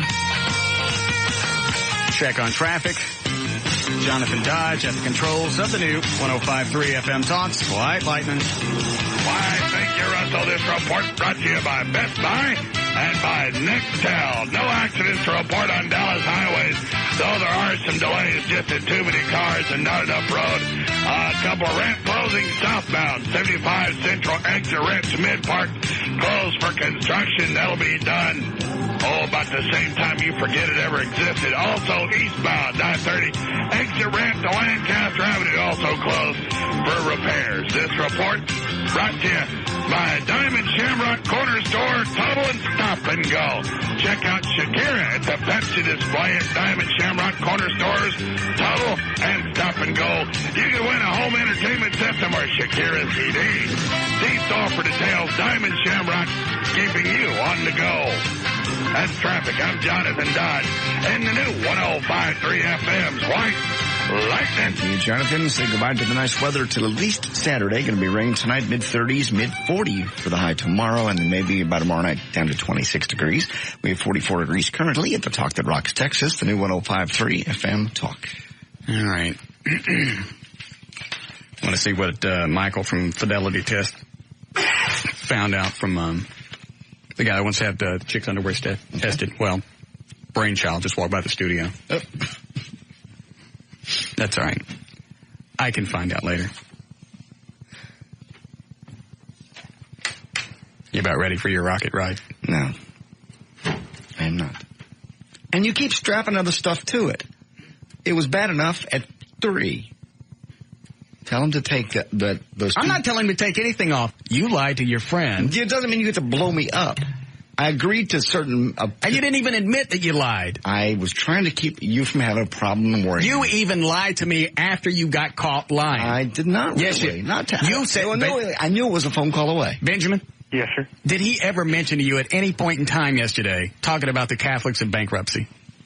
No. Thank you. So I'm sorry, I knew you were in town. Did we email all day yesterday? That's not what I told you to ask him about. You said that the story's in the news, and you know what's going to piss me off because the churches love the separation of church and state stuff. Right. They don't want to be governed. Mm-hmm. They like the tax-free status that they have, but then when things go bad, then they want to take advantage of the system. So you knew that was going to piss me off. Yes. And Benjamin's a big advocate of pushing creditors away in bankruptcy, which I think is a cop-out. But that's a different story right now because you lied to me. I knew he was in town. I knew it was a phone call away. I didn't even know if you were going to be here today to tell him to do that. Normally, what are the rules? Ben blocks. What are the rules? I know, but he's a friend. What I don't are the want rules? to book and bump. Book and bump. But I didn't want to do that. If I'm not here, they get bumped. Because he gets very prepared and he blocks that this afternoon. So he knows you're not going to be on schedule. You made a bad life choice, and now to remind you how very dear and important friendship is, you get a reminder right in the rocket chair. Man, you couldn't have tapped and danced for me. Jesus. I didn't know. He didn't know when I was asking. I went, hey, did JD mention to you about blah, blah, blah? No, I haven't heard from him. He didn't mention that because JD and I did email back and forth at least a half dozen times yesterday. And he knew I was in town. So, I mean, he's telling you the truth. But that wasn't what I asked him to do. Yeah. And he knows the problem that I've had in the past on getting things done. But I knew this was a done deal with a phone call. If I had not spoken to Ben in a week or two, I would not have said it. And you know, JD, that if Russ hadn't sent me the email about tell you that I'm not available, I mean, because I was, and JD was right. That's not the point. Something could have come up. You do stuff for the Dallas Morning News all the time. You do stuff for Channel 8. You do something for that, who's that black chick in Houston? Actually, she's starting over at the Belo station down there, Deborah Duncan. She's starting on Monday. She's switching affiliates up down in Houston. She's still down there, though, right? Yeah. Okay. So he does stuff with them. He's got his own show at KFI in California. He's a busy guy. I know. That's why. Are you working on your new book? I am just finishing it, actually. Thanks. He finished his new book. He's got a lot of stuff done. He might not have been available. Exactly why I didn't want him to book and break out a whole 2-hour block of time. And then book and bump. I don't mind doing that to anybody else. He's a good man, that JD. He's a lying rocket chair riding fag. Well, where did this rocket chair thing come from anyway? I don't know. I was just sitting at the computer today when I found out he had lied to me, and I thought, you know what? That is so random. We'll get this wheelchair, and we'll strap all our fireworks to it and find out how many it takes to shoot him down the parking lot. Well, thank God you're a good enough guy not to do it during this horrible weather. Oh, we're doing it today. Oh, God. We're just waiting for the parking lot to clear out back because I don't know how far, and I don't know how fast he's going to go.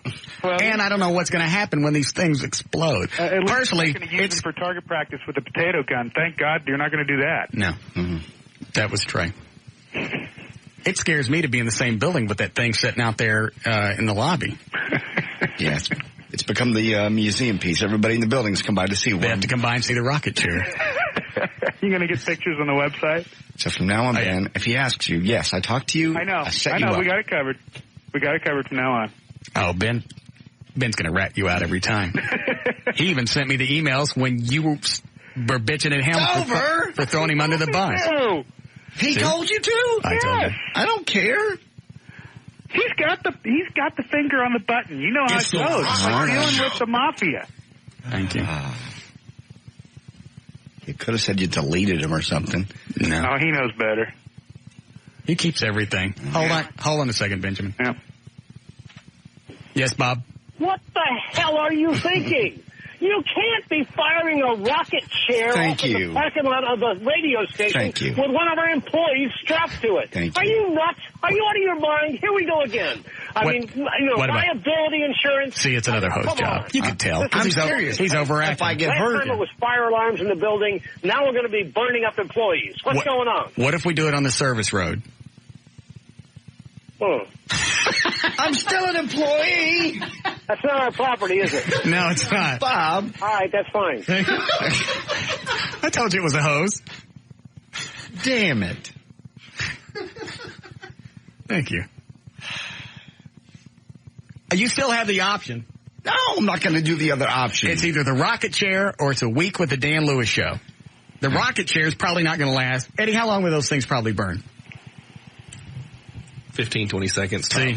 That's long enough to get burned. I wanted a vacation. I just didn't want to be at Parkland. What'd you want a vacation for? Because I'm burned out. I'm tired. I don't feel well. How are you getting burned out? Because I'm tired. Does it drain you to lie? I don't lie to you. I was trying to keep you from having to worry about I understand all of that. Okay. I understand. And I'm just going to help you as a friend remind you not to lie to people anymore. So now it's time for a refresher ride in the rocket chair. On the service road. The rush hour traffic. This ought to be interesting. Nah, Bob's gone. We'll do it in the back lot. Okay. Back to bankruptcy. Why don't you have Marty roll some video of this? I don't think he's working next door anymore. Oh, really? Yeah. Either he got fired or he quit. Oh. Or they found out. Oh, stop. Wink, wink. Be nice. Hey, did you hear he's not getting married? I didn't know he was supposed to. He called up and he was going on some big Marty Griffin KRLD cruise and he was going to ask his girlfriend to marry him and then next thing you know, they're not getting married. Huh. Something's up. Oh, well. Maybe she found out. Wink, wink. Oh, stop. He's been married before, hasn't he? I don't know. Huh. Nobody knows who it was. Wink, wink. I don't know what's going on. He won't tell us. He wants me to go hang out with him to find out, and I'm not that interested. Yeah. You can bring your blank gun. Nah, we already used that once on him. Scared the piss out of him. So you're picking on the Catholics today, huh? I couldn't. I didn't even read the story. It just said Catholic. Did you keep it? Yeah, I guess. Where are you right now? Home. Okay. What is the story? Roman Catholic Boston, let's see, preparing to file for bankruptcy rather than face a costly legal battle that could drag on for years. If the Archdiocese does file Chapter 11 bankruptcy, actions and all civil lawsuits against them would be suspended, and it would be protected from the new suits, according to the story. All right, so just so I don't look like a total ass. Yeah. The church do or do not enjoy the separation of church and state? They do not. Oh, so they don't like it? No, they absolutely believe that the church has a major role to play in politics and the way America was formed. But they don't want to be governed in the way that they execute things. Because when all this crap happened with the Catholic Church, they went, you know what, we'll handle it, we'll set our own guidelines. That's the way we've done it in the past. Yeah, that's more along the lines of that it's strictly a Catholic thing because they feel like they can handle their own situation. I don't think grabbing little boys' weenies is strictly a Catholic thing. No, I'm not saying that. They believe that with that particular problem that is something that they can handle themselves. Like I said, that's strictly a Catholic thing. Oh, so they get to pick and choose what they handle. What do you want, Brainchild? Well, I was just about to say the Vatican deems itself a governing body it thinks of itself as its own government and everything. But they want to use the system to which they don't want governing them. Now they want to use the system to get them out of trouble. Yes. Do I have all this right? Absolutely. Yeah. All right, I'm shocked. Mm-hmm. And Benjamin is a big you're a big bankruptcy advocate, aren't you? As a last resort. I don't think people should file as the first reaction. I think that you do it as a last resort to try to save yourself. But I think that you need to be able to pull the ripcord and be protected by those laws. I mean, that's what they're there for. Well, I know. But first of all, this is one of those two-tiered things. First of all, the Catholic Church, they got no business declaring bankruptcy. Either you want to be away and handle your own problems yourself, or you want to be part of the system. Mm-hmm. You don't get to pick and choose. Yep. Especially some of the stuff that I saw today that came out where I don't think they said specifically Cardinal Law was aware, and I'm talking about the cardinal whose last name is Law, was aware, but there was another priest that they were shuffling around. They were absolutely aware. It was even in writing. They were aware of his problem. Did you see the story, Eddie? Yes. They knew what he was doing, and he said he could control his problem, so they left him with the kids. Absolutely. How come that never worked for me in court? Because you're not a Catholic priest. What's interesting, Russ, is that if I'm not an attorney, so I'm not going to try to play law here, but I will tell you that there is this theory of intentional torts. And what it means is, let's say you got popped for drunk driving. Right. Several times. Why can't I just go into the court and go, hey, you know what? I won't do it again. Can I go? Well, here's the thing. If you got popped several times, you had a record of this, and then you hit somebody and killed somebody, and you got $1 million judgment against you, you couldn't discharge that in bankruptcy court because you had this track record, this pattern in your past, and there's this whole theory that, bankruptcy is there to protect individuals or companies that have gotten into difficult times. But if you have a track record of being stupid, getting yourself into trouble, or drunk driving, for instance, then that judgment would not be dischargeable. So I think the whole bankruptcy thing is people take advantage of it. All right, maybe there's some reason why you should. Some unforeseen disaster or whatever comes into play, and you got in a bad spot. I'll maybe spot you a couple of points on that. But the people who go, well, we got overextended, and it's just hard keeping up the family and stuff. You know what? Sell some stuff. Get rid of some things. Eat one of the kids. Stop using society as a bailout, because down the road, this whole Enron crap that's been in the news the last couple of days because of the 1-year anniversary, that trickles down to me, and I got to pay for those asses. Well, all right, then I'll tell you what. Let's make a deal. Okay. If I'm willing to agree with you. He thinks he's about to get right. me. What? I'm listening. Right. I didn't want you to hear. I had to turn the mics off. All right. Like what I'm doing now. I agree with you and say, okay, don't make debts dischargeable in bankruptcy court. If you're willing to hold the credit card companies accountable, and they accountable for what? Well, it takes two to make a credit transaction. When you got these credit card companies giving kids 17, 18 years old credit cards with $10,000 limits, I mean, that's like turning a 6-year-old loose with a gun. I think when you kill somebody at 17 or 18, you're tried as an adult. Well, yeah. So you're an adult. You made an agreement, a contractual agreement with an adult. I couldn't agree more. Okay. But we do have a drinking age in this country of 21. Right. And the whole idea behind a drinking age is that... Well, wait a minute. Which law are you going to use to support your argument? The drinking age one or the law? I'm going to use them all. Well, you can't use them all? First of all, if I promise to do something, if I tell somebody I'm going to pay them back, I'm going to do it. I had to move. You want me to tell you the story about moving back in with my dad? Oh, no, not that one. When I lost my job about 10, 12 years ago, and I didn't know when the next one was going to come around, I had people I owed money. Yep. And instead of... You giggling about Trey? He's living with his mom, isn't he? Yeah. Well, we're not talking about him right now. Oh. Where was I? When you had to move back in with your dad, the torturous thing, get off that girl. I did. I had to do all of that, and I had to suffer. I could have stayed in my apartment. I could have, dodged the credit card companies and all the other stuff. But I made the sacrifice, and I was a stand-up guy. Hey, you know what? I never filed for bankruptcy, and I was down several $1 million. I had a $357. How the hell did you lose $3 million? How did you make $3 million? Oh, well, that was back in the old days when the banks were... Did you own some property out on I-30, Rockwall? No, I wasn't in the Danny Faulkner deal. Okay. But I was involved in some deals where I made the mistake of signing personal recourse with the notes, and it came back to haunt me.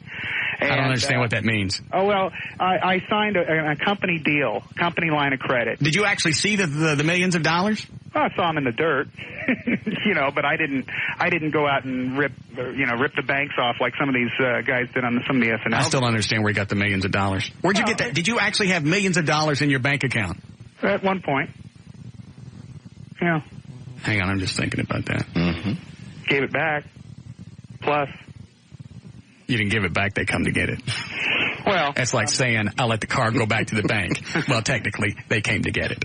Bottom line is, I was in the red millions of dollars. Mm-hmm. I never filed for bankruptcy. My attorneys told me I should, and I never did. Well, it's an easy way out. Well, I chose not to. I'm glad I didn't. But the rules have changed. The rules of the game have changed, and people are going to continue to make mistakes. There's always going to be folks out there that are going to be responsible with their money. Well, it's just like anything else. When you make a mistake, it's just like a company. If a company F's up, it's not, people always make mistakes. It's how you handle it afterwards. And looking for a bailout or just, an easy way out, that's where I get pissed off. And your other stuff about dodging creditors. I think if I owe somebody some money, if JD owed me money, I'd be on the phone 24/7 going, where is it? Where is it? Where is it? Hello? Where is it? You would too. Because if you don't pay me, then it's going to cause me not to be able to pay somebody else, and that's the other trickle down, and I end up paying for it in the long run as a consumer. What are you doing loaning money to a credit risk? I'm not giving anything to him. He's a liar. I'm not a liar. But that's what I'm saying is there is a responsibility from the lender to do their due diligence and not to lend to people that are bad credit risks. All right, so you're saying they don't do a background check when they give you a credit card? Not very good one. My 18-year-old son got one. Does he have any bad credit? Yes, he's got terrible credit. He has. And it's on no records. Is it on records everywhere? I was supposed to. It was with cell phone companies. So all it takes to get credit card offers is walking onto a college campus and signing up for classes. All right, so by somebody, and by the way, I know I'm not making any fans here, and I don't give a rat's ass. I think if you promise to pay something, you pay it back. I think it's you don't believe that. You believe in dodging creditors. Credit dodger. Great idea. And I think that we should. I believe it's a time for a refresher course in the rocket chair. Oh, God. You ready for a ride? Yes, you're on my side now. All right, go ahead. I think that as a society we do a pretty good job of repaying our debts. But I also look at, as a society, the recklessness that these credit card companies and banks have engaged in, some very reckless lending strategies that now what they're doing is they're screaming to Congress. They've spent $800 million lobbying lawmakers to change the bankruptcy laws. And there's nothing wrong with the bankruptcy laws. What do they want them to be now? They want them to change the laws so that people can't go in and do what's I call them royal flushes or Chapter 7 total liquidation. I wouldn't like that either. But you know what? If you don't want to put yourself in a position to have huge losses from people filing for bankruptcy, then don't loan money to people that obviously are either overextended or have a bad credit history, and they don't deserve to get those loans extended to them. All right, so you should say I should never give anybody a chance. If you're in the business of lending money, you're going to have to take your chances. So I should automatically assume that somebody's going to lie and steal from me. That's not a very positive image of the United States of America. I think an even worse image makes me sick to be on the phone with you. I think it's even worse seeing the people from Bank One with all these credit cards out there that are past due and over limit. Mm-hmm. Could you picture them strapping people into rocket chairs and shooting them down the tollway? If that's what it took to get me my money, it's like, all right, here's the deal. You owe us $5,700. Yeah. We'll let the penalty go if you get in a rocket chair. So now do you want to put a bunch of priests in rocket chairs? It depends on how today goes. I may want to put everybody onto these things. If it looks half as much fun as I think it's going to look like, yeah, this could be the new thing. This is the next big thing. Great. Depending on how it explodes when JD's done. Why don't you put L.A. in one? I'm not talking to her. I heard that guy call in. He didn't have a clue either, did he? I don't know what the hell he was talking about. Yeah. Hey, what's the big stink? Why do you care? I'm going to stir it up. Hold on a second. 22 bad credit, Visa Platinum. Yes, is it Nathaniel? Yeah. Go ahead. Hello? Yes. Yeah. Man, I'm 22 years old. Yes, Nathaniel. I'm 22 years old. I've got 3 credit cards. He's got the radio in the background. You got I maxed them out, and I've got a Visa Platinum card in the mail 2 weeks ago. Yeah. So. And? Well, I just wanted to say, man, you say that people, he's saying, I'm just trying to vouch for him. He's saying that the creditors, they do have a responsibility of the bank. All right, so you're saying by somebody not doing a diligent job to see whether or not you're a stand-up guy, it's okay for you to be a thieving bastard? Yeah, pretty much. No, it's not. No, it's not. You're literally stealing from these people. Personally, I don't give a rat's ass if they make any money or not. I'm just going on the basic level of you borrow money from me, you pay it back. Well, man, there is no then. You either do it or don't. And if you run up the credit card and you got no intent on paying it back, you're literally stealing. That's white-collar crime. If it's wrong, then why am I legal? Why is it legal? Didn't I just say this is a moral issue? I don't care if they lose the money or not. If you go through life and do whatever you want, run up a bunch of credit cards and declare bankruptcy and never pay a dime. Well, I've never filed bankruptcy, and I pay. Well, you don't get credit. You don't pay off your credit cards. All of a sudden, he wants credit. Yeah. You're right, Benjamin. They got it coming. If they're stupid enough to give that idiot a credit card, they don't deserve to get any money. Screw them. It used to be the old days where a platinum card meant something, a gold card meant something, and now they mean nothing. And you don't have to have a good credit history. You don't have to have a viable stream of income. You don't have to have anything but a pulse and a social security number. And I say that the banks and credit card companies get what they deserve. Screw them. If they're going to continue to be irresponsible jackasses, they can go to hell. So that makes it okay to steal. Didn't say that. That's exactly what you're doing. No, it's not. Yes, it is. If you're running up a credit card with no intent on paying it back, you're stealing. Yes, you just said that. I never said that. Yes, you did. No, in fact, you said they're giving them credit cards for people who know they can't pay the money back, so they're running up the credit cards knowing that they're never going to make a payment. First off, I think that the average American consumer didn't we say that? Mm-hmm. is very moral, and I think their intentions are honorable. What happens is you get into a situation where you use the credit card, you have it there as a rainy day, and you use it because a kid gets sick or you lose your job or you got to pay for prescriptions. And one of the people I wrote about in my book that's coming out later this month, Juanita Spencer, 84 years old. It's the Juanita Spencer story. I saw this on TNT. Right? Yeah. She's on a fixed income, like $600 a month. And she uses credit cards to pay for what Medicare won't, for medication to keep her alive. She knows she can't pay that money back. So she's stealing. Well, what's her choice? You cut back on your expenses. Go live with your mom. Her mom's been gone a while. She's 84. 84. That's what I'm saying. Oh, no. Stop it. God bless. They're terrible. Do what I had to do. Live with your dad and eat Purina for about 2 years. I'm just sick of everybody using excuses. No wonder you're so mean. I was mean before I lived with my dad. That was just a reminder of how much my life sucked. It's like one of those midlife reminders, like JD's going to get today in the rocket chair. Great. All right, Eddie says we got a break. All right. When does your book come out? Later this month. Yeah. Is it on your website? Yeah. As a matter of fact, you and JD are in the book. Name-wise? Yeah. I don't believe I gave you authority to do that. I don't think I need it. You're a public figure. I hate this. Hey, I'll just put it right there under the rocket chair. I'll put a special chapter in there. Great. Are you going to sell it off BenjaminDover.com? I sure am. Okay. Yeah, I appreciate the plug. Anytime. All right, guys. Thank you. Thanks. What are you waving at, O'Malley? 4? All right. Then we'll break, Eddie, I promise. Yes, Shannon? Hi, Russ. And by the way, don't think we're turning this into a talk show, so don't start calling in about this. What is it? It just happened. I just happened to be on a website today that's related to the topic you guys are talking about. There's a website called Victims of Credit Reporting. Mm-hmm. And if you can get through all of the anti-government rhetoric in there and all of the snide comments about the government, there's actually some information that relates to what you're talking about. It talks about how does it support what I'm saying or what Benjamin? Yes. Okay, go ahead. Oh, absolutely. Good. You may finish. There's a section in there that talks about how these loan companies, these banks or these credit card companies target people that are 17, 18 years old. They target people who are poor. They target people who are on... Wait a minute. That doesn't sound like it's supporting my side. Just let me finish. All right, go ahead. Anyway, they target these people because they know...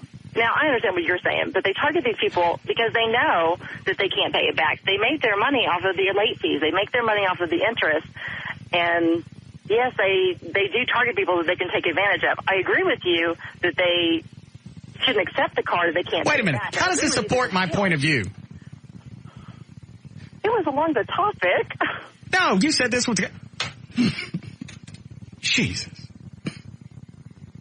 You know, I don't even care. You want to run up credit cards? I have a close friend. Mm-hmm. Ran up a bunch of credit cards because he owns his own house. Yeah. He's got his own house. Knows he's not going to have to apply for credit anytime soon. Bought a bunch of stuff, and then goes into bankruptcy court and went, I've overextended myself. I'd like a nice big money eraser, please. Did he get it? Absolutely. Jeez. Well, the problem, like I said, they put them on college campuses, and kids have no idea how to use money. I don't care anymore. Let it run up. The only thing that pisses me off is I get hosed in the long run. Yeah, you do. You're right. What? You look like you had something to say. Don't have anything to say. I felt the slam coming on, so. I'm not talking about you. Okay. And then the Catholic Church turning around. That's why I said this was a two-tier thing. The Catholic Church using bankruptcy is even more absurd. Everybody do it. Go out and do it tomorrow. They will. They will. Well, my credit's screwed up for 7 years. Obviously, nobody cares. Anyway, so he bought a bunch of stuff, and I mean a bunch of stuff, declared bankruptcy.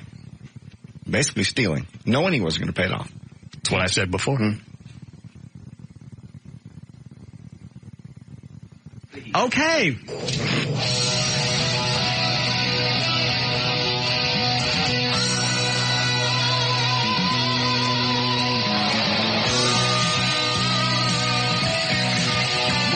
Russ Martin Show coming right up.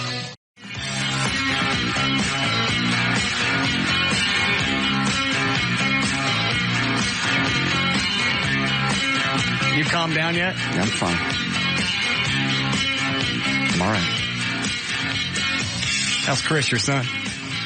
He's just a wonderful joy in my life. He the one with the credit card? Yes. What was the email he just sent you? He said, he instant messaged me in the middle of the Dover thing. You ass. Don't talk about me. And what did you say? That's why I was a little busy. I had to have a response.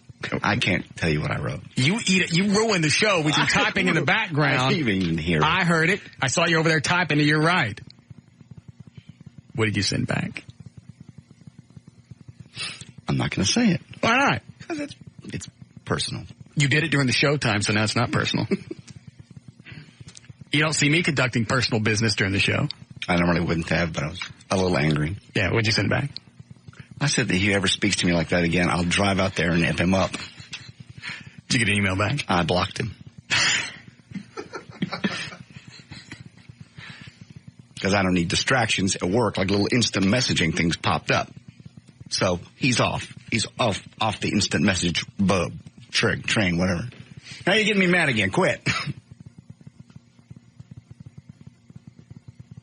Didn't you say he helped you all weekend clean up the house? No, he didn't. Came to town. I bought him new tennis shoes, and he leaves his old stinky. I knew this was We getting cleaned the twisted. house. Oh, Joy was there all day. Let me get my chair. No, I don't want to do it. Yeah, you do. She was there all day helping me clean the house. So obviously it's a day of cleaning the house. Yeah, He's been in my house for 4 days. It's a mess, so he could at least help clean it up. Yeah, go ahead. He didn't move. Sat on the couch all day. Had to ask him 3 or 4 times to do everything. And then he leaves, and leaves his stinky shoes on the porch. Yeah.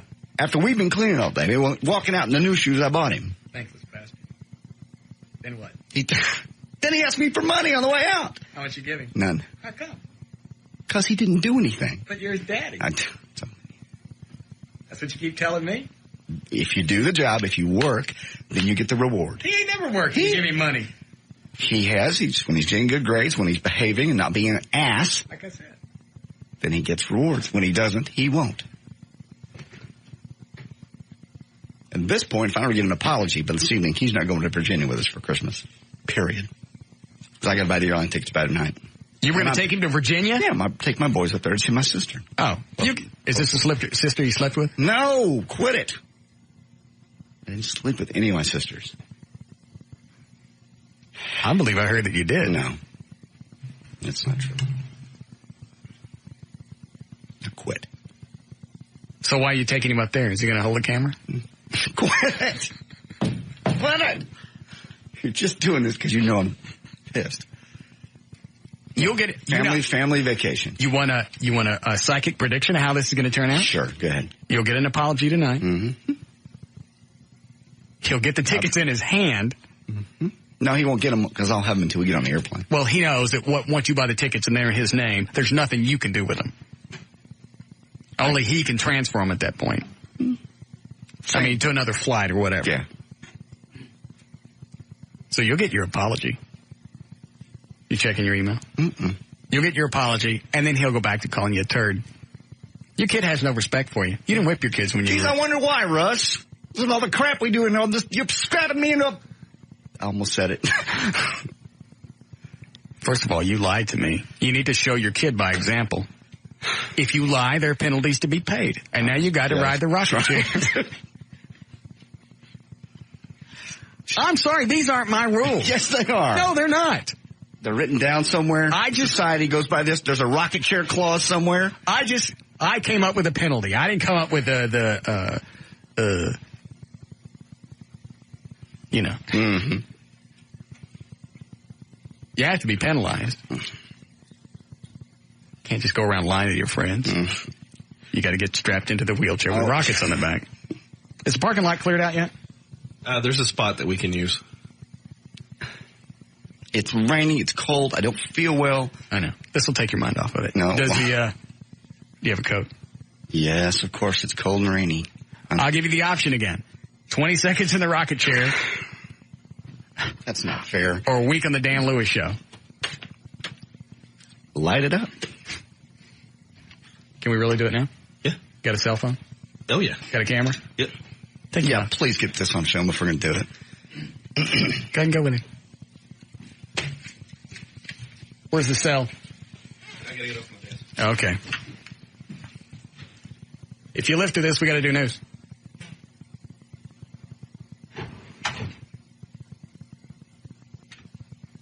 Yes, Richard. Hey, Russ. Yes. I need one of those psychic predictions if you can give me one, buddy. All right, go ahead. I got time to kill. I've been talking to an ex-girlfriend about getting back together.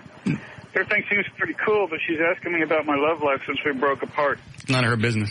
Yeah, you know, you're damned if you do and damned if you don't. Well, don't tell her anything. Don't tell her nothing? Well, then she thinks I'm a gay boy. Just tell her that you never got over the relationship.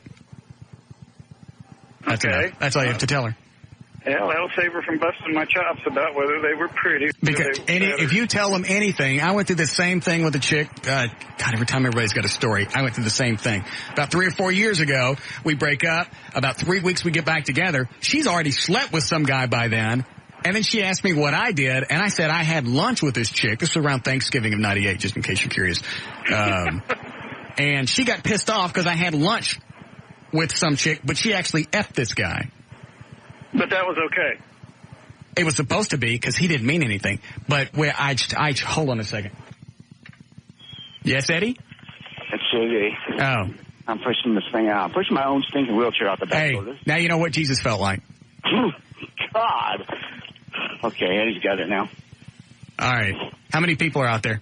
Oh, there's about a half dozen. All right, so they can help light everything? Yeah. Okay, good. You want it this close to those doors? Okay. They're metal doors, right? Yeah. Yeah, there needs to be like some kind of force there for the rockets to push off of. Oh, I see. Okay. We thought this out. Oh, yeah, apparently. Except for the right department. Oh, jeez, it's Eddie. Hey, Trey, go out there and find, see if there's a fire extinguisher. Yeah, that's he's lying here. Wait for the fire extinguisher.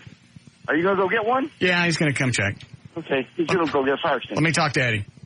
Hold on. Eddie's hands are full. Let me... A hose. We got a hose right here. Oh, okay. The back. Hold on, let's talk to you. Okay. Hello. All right, we're only going to get one shot at this. Is everybody ready? Yeah, I'm going to get Lee to take pictures. Okay. Now, how many different hands, how many different people are lighting this thing? Excuse me? How many different people are lighting? Just me. How are you going to be able to light all those with one hand? I'm using two separate, what do you call them? The fuses? Sparklers. Oh. And you're going to be able to light everything all at once? Yeah, I should be able to. Oh. I got most of the fuses close together. All right.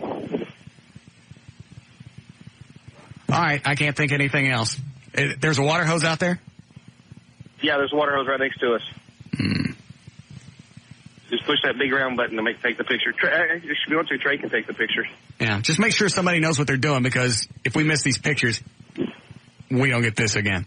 Okay, stay back over there, Lee. All right, you can give the phone back to JD and light whenever you're ready. Okay, here's JD.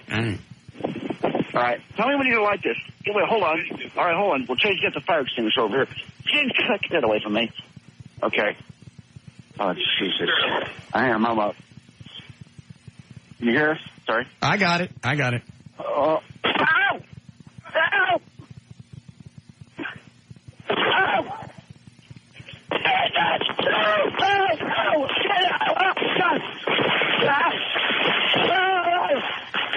Oh, God. It's fire everywhere. Oh, no. Oh, no, they're going in people's cars.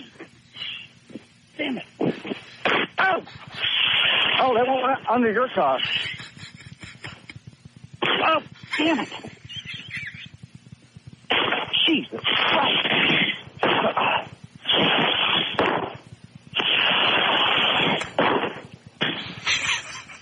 Oh, Jesus. Down! Oh, my God. Daddy! How many more of these are there? Oh, man, they're bouncing off those neighbors' buildings. Seriously, just put it out or something. No, it's not it. God.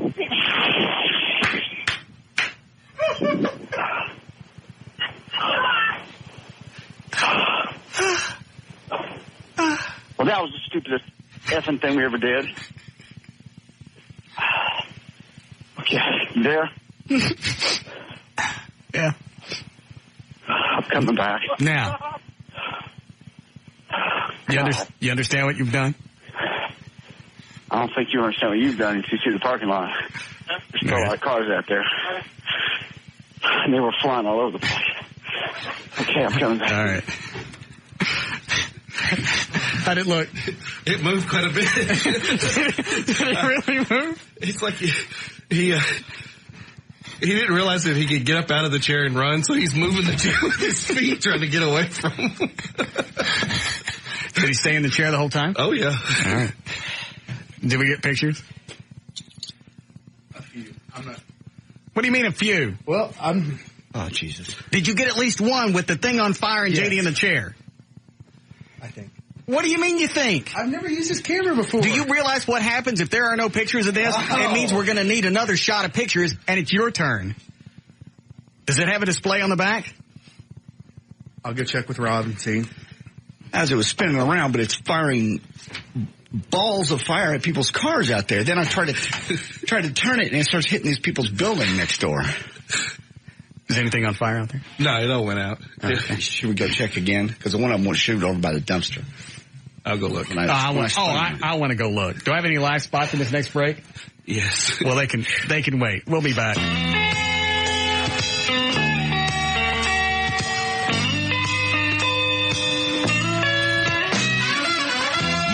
The Russ Martin Show, coming right up.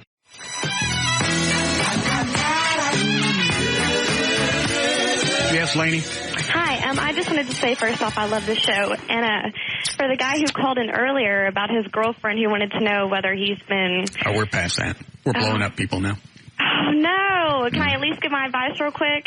For him to not tell her anything that he's been doing. That's what I said. Be a bad idea. For his sake and for hers, he should just keep his mouth shut.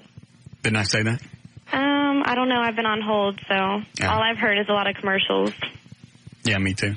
Oh, really? Well, I just wanted to give my input, I guess. That's very sweet of you to call. No problem. Okay. Keep up the good work. I love listening to y'all. Thank you. Uh-huh. All right. Bye. Well, good news and good news. We'll be doing another rocket chair tomorrow. No, I will not. Trey will. Oh. What did he do? He missed the pictures. He got one. Oh. I didn't have the camera.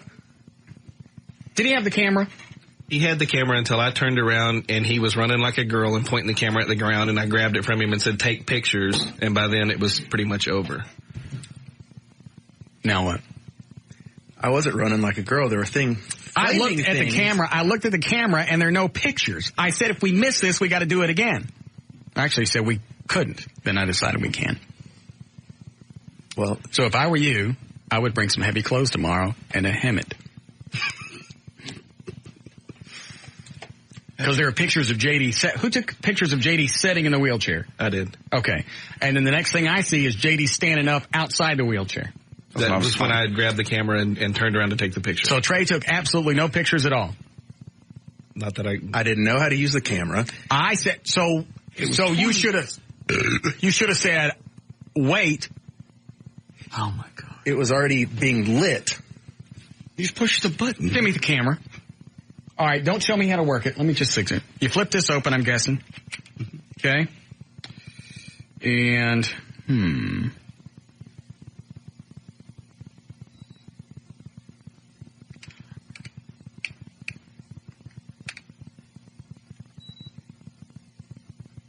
And the little beep noise mean taking them? I just took 2 pictures. I didn't turn the flash on, though. You were outside. You didn't need the flash. I've never touched this camera before in my life.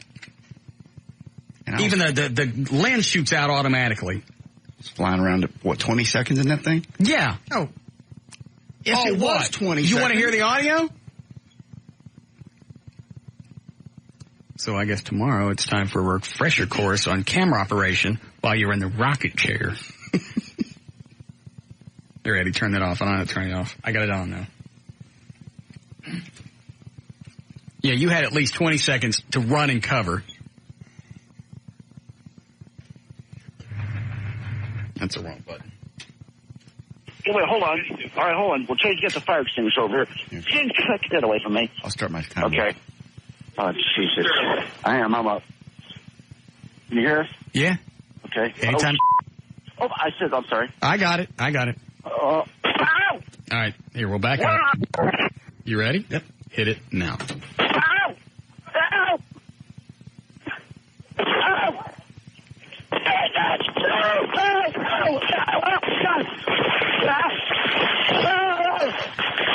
Oh, God. There's fire everywhere. Oh, no. Oh, no, they're going in people's cars. Damn it. Oh.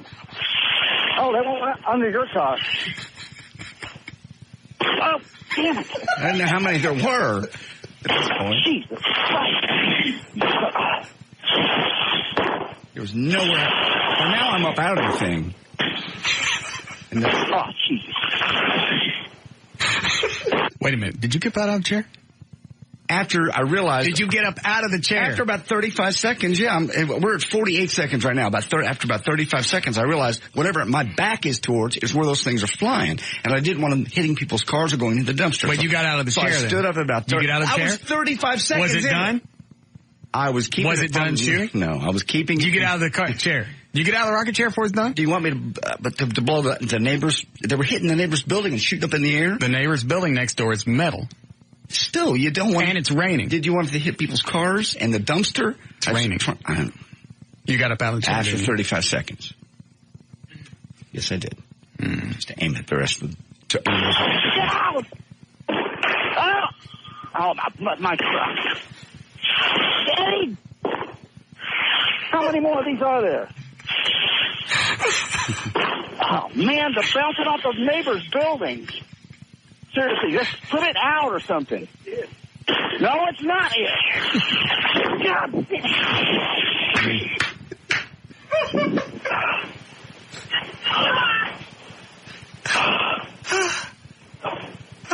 Well, that was the stupidest effing thing we ever did. That was about a minute. Yeah, fireworks. Plenty of time to take pictures. Yes, plenty of time. Look what Oswald pulled off in 8 seconds. Yeah. Oswald got Kennedy, and they didn't know that was going to happen, and they got pictures. JD got out of the chair. That didn't make any difference. You didn't even get pictures of that. Eddie did. They shot Oswald. Yeah. Ruby shot Oswald. They got pictures of that. They didn't know it was happening. Nice, crisp pictures. Yeah. You knew this was coming and you missed it. So tomorrow,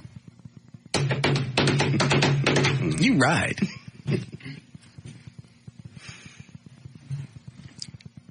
Do we have fireworks left? Not of that sort. I'll have to go through, see what we have, but I have a contact that I'll get a hold of and see if I can get some bigger ones like we were using. Good. Chair actually pushed away from the wall? Yes. And then started to turn? Mm-hmm. And spraying the cars. There's got to be some way to steer that thing. With only using your feet or your hands on the wheels, I mean, that'd be...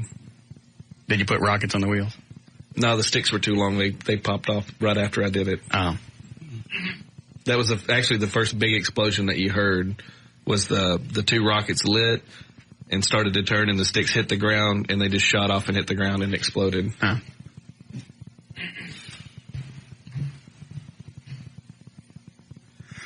Can we get a wheelchair big enough for two people? Borrow Brumley's. Is that big? He's got a big one. I don't need to do it again. I did it. You got a I rode in it. Not after 35 seconds. I did. It stopped rolling at that point. It was just firing single rockets by then. All right, possibly. But for sure, tomorrow. Yes. Trey rides a rocket chair. Mm-hmm. God, I like to see what it looked like. So would I. I'd have loved to have seen pictures.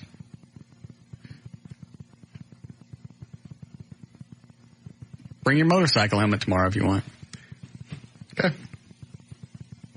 And don't think you can call in sick, because the rocket chair is going to be here. You can run from it.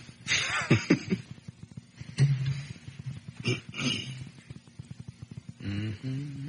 All right, we need to do news. Wait a minute, hold on. I've lost my glasses. And all that. Hold on. All right, I'll wait. You can't read the news without your glasses? No, I can see far away. I just can't see close up. Okay. You ready? Yep. Okay. All right, 6:04. You're on Legal ID in that last break. Nope. At KYNG, Dallas, Fort Worth, Texas, J.D. Ryan's on the new 105.3 FM Talk with news. Thank you, Russ. News is brought to us by the Penthouse Key Club, the brand new first ever Penthouse Key Club. I'll be there celebrating the grand opening Thursday night from 9 to 11. 70 top-rated dancers from all over the country out there once again Thursday night. Going once, going twice, going nowhere. An internet auction on eBay ended this week without a single bidder for a getaway car once used by the so-called Texas 7 prison escapees.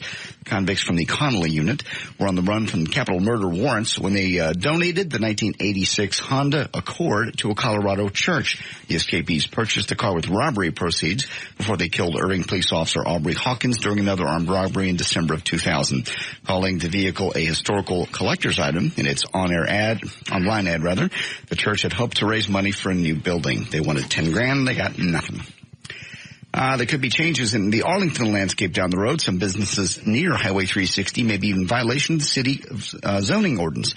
3 of the city's most prominent sexually oriented businesses will be closely watched to determine whether or not they can continue to operate. Right now, the clubs violate a code that prohibits sexually oriented businesses within 1,000 feet of schools, parks, churches, or neighborhoods. A pedestrian Try it again. A pediatrician who stabbed her 2 young sons, killing one of them, is innocent by reason of insanity. Under the insanity verdict, Ellen Feenberg will be released from custody if a court later rules her sane.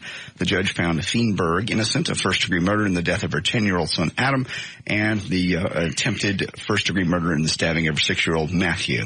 The judge agreed with the psychiatric reports that Feenberg, who's 44, suffered from a major depression with psychotic features at the time of the stabbings. So what you're saying is every time somebody screws something up on the show, if I were to go out and stab somebody, I could say depression, and pressure made me do it. Drove you to it. Like when Trey missed the pictures while ago. That must have been traumatic for you. It was, because I specifically said nobody missed the pictures. I'm sorry, what? As traumatic as your best friend lying to you? Shut up, Trey. Even more so. Because I didn't warn him not to lie to me. I warned you to get the pictures. He should have known not to lie to you. You should have known to get the pictures. So tomorrow... I paid my debt. I told you. He's paid his debt to society. Rocket chair. I got 2 words for you. Rocket chair. I got fire extinguisher. That's what you sent me out there. And then when you got out there, did Eddie tell you to take pictures? Yes. Okay, then. Rocket chair. You see on the news today the chick that said her kid fell out the window when she was going over that bridge? Yeah, I didn't see that. I believe her trial starts today or something along those lines.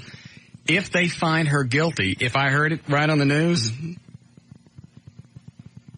I think it's 3 years. If they find her guilty. Of throwing the kid out of the car. How? It's murder. What's that, littering? I don't know.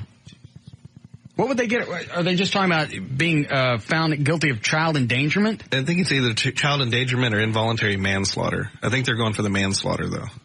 Even though there was... didn't they already point out that there was no way for that kid to get out the window? Her defense attorneys maintain that the child did get out the window, but negligently... She didn't have the kid in a safety seat or anything like that, and the prosecutor is saying there's no way she had to have opened the door or something else to get out. So by being a dip ass, her kid falls out the window, and all she gets is 3 years. And since it's a mom, she'll probably get off on probation. Probation, most likely. All right, go ahead.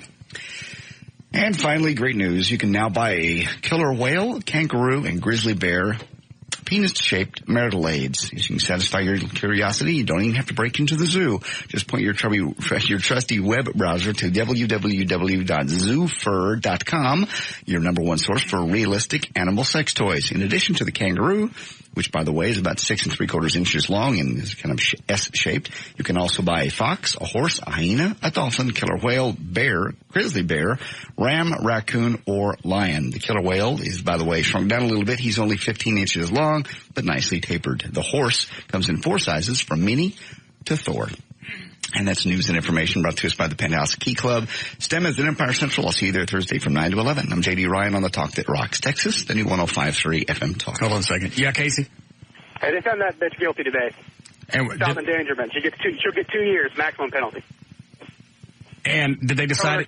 For throwing the kid out the window. Oh, no. The kid accidentally fell out the window. Yeah. You certainly don't notice when a kid falls out the window. She was sleeping and she fell out the window. And the other thing is... Why would you have a kid in the back seat with the window down and not in a child restraint like they should be?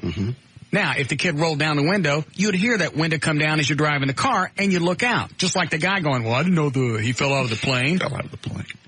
Please. I don't know how a jury could listen to all that and go, yeah, okay, 2 years sounds fine. That's fair. That's the maximum. They haven't even sentenced her yet. That's the maximum she can get is 2 years. Oh. She didn't even get that. Yeah, they'll probably let her off.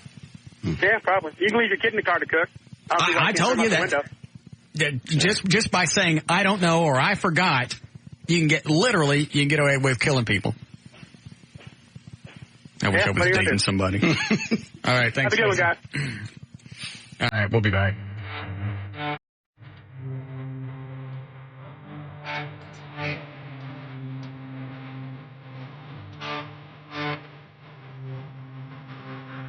More of the Russ Martin Show coming right up. Is that Rocket Man? Good.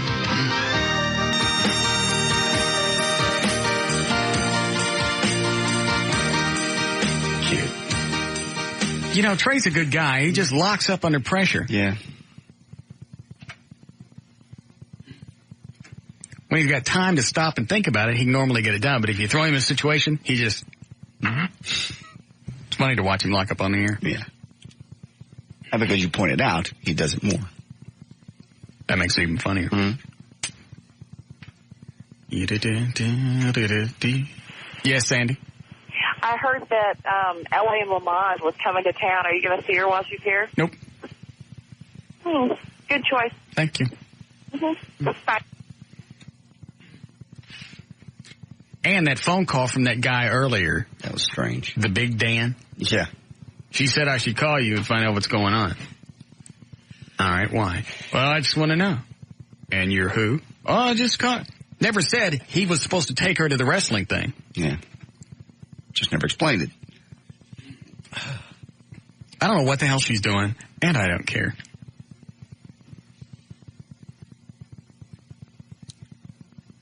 My guess is she wanted him to call and explain that it wasn't a fantasy date. That's what I'm thinking was said before that call. But I don't know. I don't care if it's a fantasy date or not. She wanted to come and hang out, and now she's already making plans with other people before she gets here. It's not going to go that way. It doesn't work that way. This isn't a power play. You don't get a chance to see if you have any power. You don't. You want to go out and do something. This was the only night she had to go out and do something. She could have gone with you. Yeah. As far as I don't know how many nights she's dancing over at the Platinum. Mm-hmm. She can dance there every night this week. I'm busy. I got a shed to put up at home. Do you? Yeah, I got to move some stuff out of the garage to make room for the Batmobile. Oh, okay. Where are you going to put it?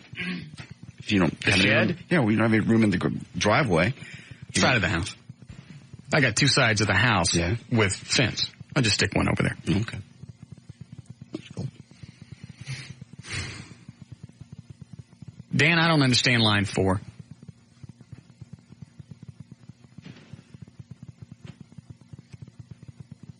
He's going to type in more information. I'll grab one while you're typing. Oops. Yes, Beverly? Russ, I know you're upset about the Batmobile. So how about if you take the airplane down to Austin, spend the night, and come back tomorrow? Oh, it's Beverly from the Addison Express. Yes, it is. Yes. Hello. What's going on in Austin? Well, we thought we'd take you down there, have a little dinner, and do the town, and then come back in the morning. Get your mind off that Batmobile. We're talking about tonight, right? That's tonight. What's the flight time to Austin? About 45 minutes. Really? Yeah. Quick. It's up and down. Where can we stay? Do what?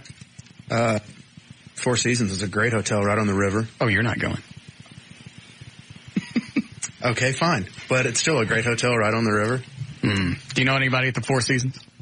Not offhand, but I'm sure we could get arrangements there. Are there any other places down there, Rocket Man? There are a ton of places. What would you like? Oh, you're still getting in the rocket chair tomorrow. I don't care what you set up. You should come out and watch this tomorrow, Beverly. Pardon me? You should come out and watch this tomorrow, him in the rocket chair. Oh, that sounds like fun. We'll get pictures this time. Can Matt come out and do video tomorrow? If he can, I'll find a video camera that I can take. All right. We're not missing pictures this time. What time can the jet leave? I'm sorry. What time does my jet leave? Well, your jet leaves this evening about 9 o'clock. So get there about 9:45. What's the big street in Austin? 9th? 6th. 6th? Did you just correct me? Yeah. What's the weather doing down in Austin? Do you know? I don't really care. Is it safe to... wait a minute. I don't want to be banging no elk on the runway.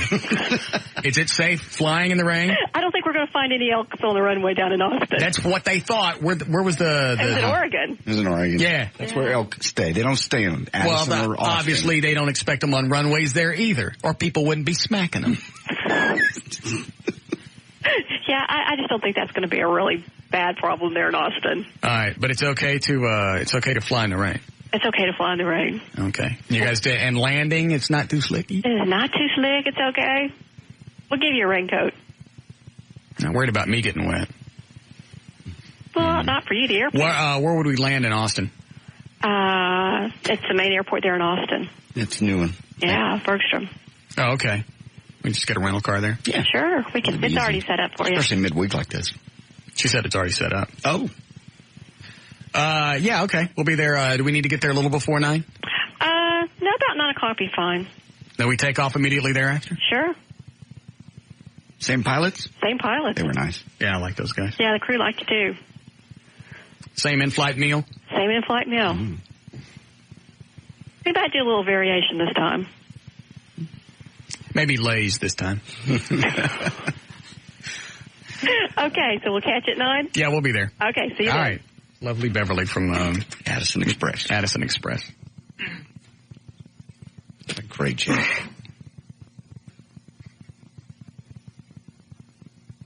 All right, I understand now. Happy Thanksgiving. He's a guy that... Is he pissed? All right. I'll take it anyway. Remember, hold on, Mike. Before we broke for Thanksgiving, and right at the end of the show, this guy calls up, says something, and then in a moment of stupidity, I go, thanks for being there. Have a good holiday. Yeah. And he goes, F you. Yeah, I remember that. This is the guy. Oh. Yes, Michael. Yeah, I wasn't expecting to get all sentimental and everything. I thought you were kind of pulling my leg. I was just trying to be a decent guy. What? Had I known you were going to whiz in my mouth, I wouldn't have said nothing. Well, I'm sorry about that, brother. Why don't you come down to the Big Apple and I'll buy you a beer sometime? Can't, flying out on my jet to Austin tonight. Well, aren't you the uppity one these days? No, it's all right. Yeah, Perhaps another time. All right. I knew it. Damn. I knew he was going to do that. I already had my hand on the delay. Because I was getting ready to do it myself.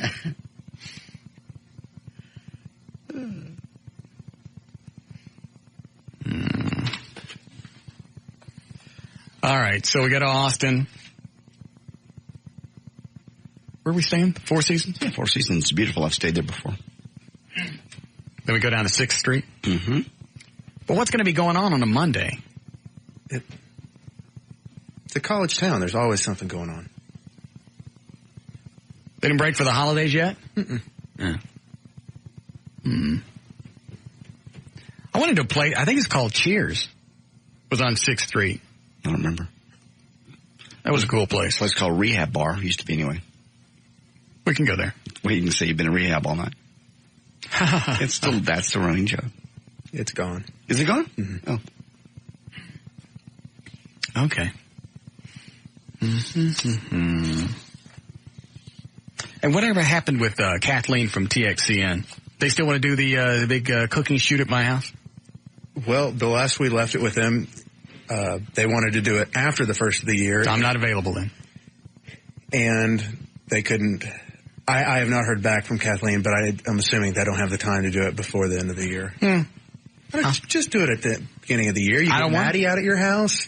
First of all, segment. The Maddie chick from TXCN doesn't interest me. She's hot. She's hot, but she's married, and she's full of it.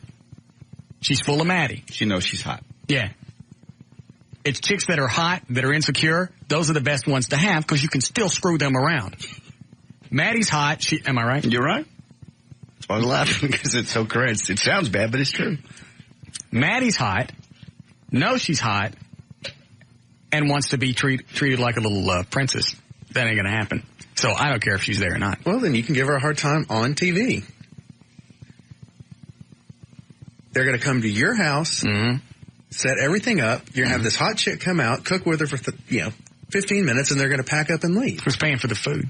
They are.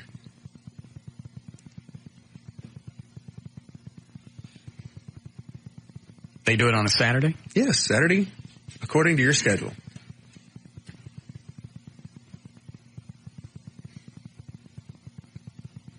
Nope. Oh, come on. Mm-mm. It's after the first of the year. It's now or I don't want to. Why do you do this? Because I don't want to. I wish it not to happen. You've just really enjoyed being in pain. Are you copying a tune there, Rocket Man? No. So I just tell them. The answer is now, or I don't want to do it later.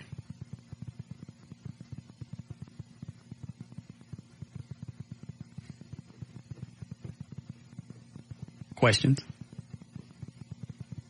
No, it's fine. I understand. Now you know why Dan left. Yeah. Dan could only take it for, 4.5 years? Yeah. Pressure. Dan actually is very smart the way he handled that. He knew his own show would tank and they'd have to fire him and pay off his contract. Oh. Damn. Well, I don't think that was his plan at all. Absolutely. What idiot would jump off this show, a show that he could milk for another 10 or 15 years, go have his own show without any past experience whatsoever, and think it's going to make it? Dan is one of the most brilliant people I've ever met.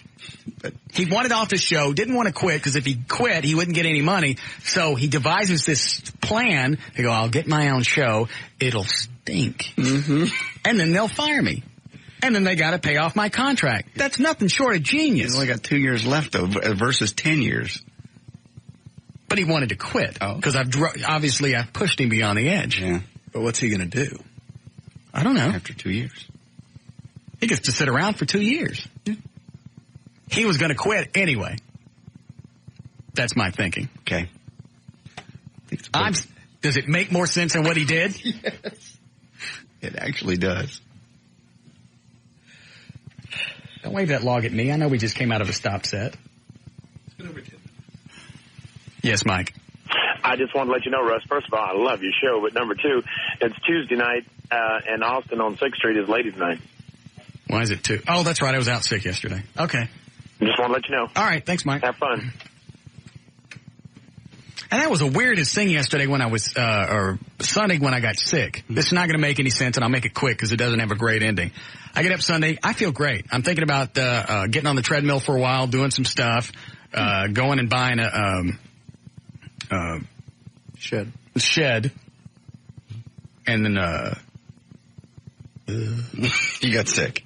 Then I got sick. Yeah. But I decided, you know what? I want to flush my system out, so I'll drink a bunch of water. Normally I drink the water throughout the day. I'll just do it all now so I ain't got to worry about it. Mm-hmm. So I drank my, 8 ounce glasses of water? I drank all that at once. Then I got nauseous. Well, yeah. You can drink too much water. Yeah. So now I'm nauseous, and I feel the squirts coming on, and I figure, well, it's only water. It's not going to take long to pass through my system. So I lay on the couch for a couple hours. It's not getting any better. I go get some Pepto. I take some of that. 20 minutes later, I'm yakking pink water. Oh. So then I feel okay for a while. Go to the store. Yeah. Take my gay butt lover tray. Hey, we get the shed. Bring it back. And then I feel bad again. Fever? The fever came later. Okay. But I don't think drinking a bunch of water would cause the fever. No. Mm-mm. It was just weird that all of that happened at once. Because I really thought it was just, all right, you dip, you drank 64 ounces? Mm-hmm. 64 ounces of water all at once. You got the squirts and you got sick. But then it didn't go away and I got the fever and blah. Then I go to lay down and I feel it coming again. And I don't like to vomit. I know, you hate it. But this one, I just couldn't stop. Like if you get the alcohol vomits. Right. I'll fill up a sink with ice and water, and I'll just shove my head into it, and everything stops, and I'm fine. Of course, you got to do that like every 20 seconds. Yeah. But it still stops. I hate it. I hate to yak. I know if somebody gave me the option of the end of my feet or yakking, I'd be the stump man. Trey said it was pathetic. You're walking around the house looking like a drowned rat because you're shoving your face in the water. Stop telling people you come over to my house. Really, people think we're ass slamming. Stop it. Why don't you start dating somebody? I'll work on it. You have Christy. I'm done with her. No, I don't have a date for New Year's, but that's another story. Hold on. Yeah, Jay? Russ? Yes? Hey, man, what'd you eat on Saturday? That's food poisoning, man. You ate something wrong. Nah, I would have been sick Sunday morning. Right, but, it takes 24 hours to get that in your stomach and get it out. That's why you're throwing up and you feel good and feel bad. What'd you eat Saturday? Hang on, I'm thinking. I had, I think just a salad, chicken salad. Did you make it yourself? No, I was at a restaurant, grilled chicken salad. Dressing? Oh, yeah, honey mustard. I did that last week. You ate something wrong, something bad, something like that. But everything was already out of my stomach because I just yacked water. Right. Yeah, it takes 24 hours for your stomach to clear itself out. Oh. Yeah. All right. Don't feel better, bud. Thank you. Bye. I feel fine. Got the fever and it was just damn strange the way everything played out. At once, yeah. All right, so now I'm laying on the bed. Did I get to this part of the story yet? You're yakking. Yeah. Shoving your basin of water. Yeah. And so I feel it coming, and I'm screaming at Abby to move. Mm-hmm. I don't make it to the bathroom, and she gets it on the tail end of her legs. Oh, nasty. She'll move next time. I don't think she really knew, because when I came back, guess what she was licking on? Oh, gross. You could have left that part out. Oh. So then after that, I just ate pretzels for the next 24 hours. Not the soup that Trey brought you. No, I couldn't eat that. Quit it. Just asking. Do you want to ride on his lap when we stick him in the rocket chair? No. I did my time. Why don't you date somebody? I live at home. So what? I dated somebody when I was living with my dad. At some point, I will. I've been sort of busy with a new job and whatnot. I've known you for a while. I ain't never seen you with a chick. What's the story? Huh? When I was passed out after I vomited, did you sodomize me? No. Because that's against the law. No. My butt was sore, and I don't think it was from the Hershey squirts. I think it probably was. I turned down Rob. I know. But I have power, and that's appealing to you people. Did you use my Hershey squirts as a lubricant? Okay, that's enough. Yeah. Here comes the line.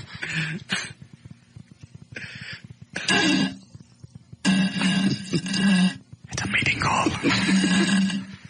I can't turn it down. Big corn gun. Oh. He's not ready for me. We'll get you a chick.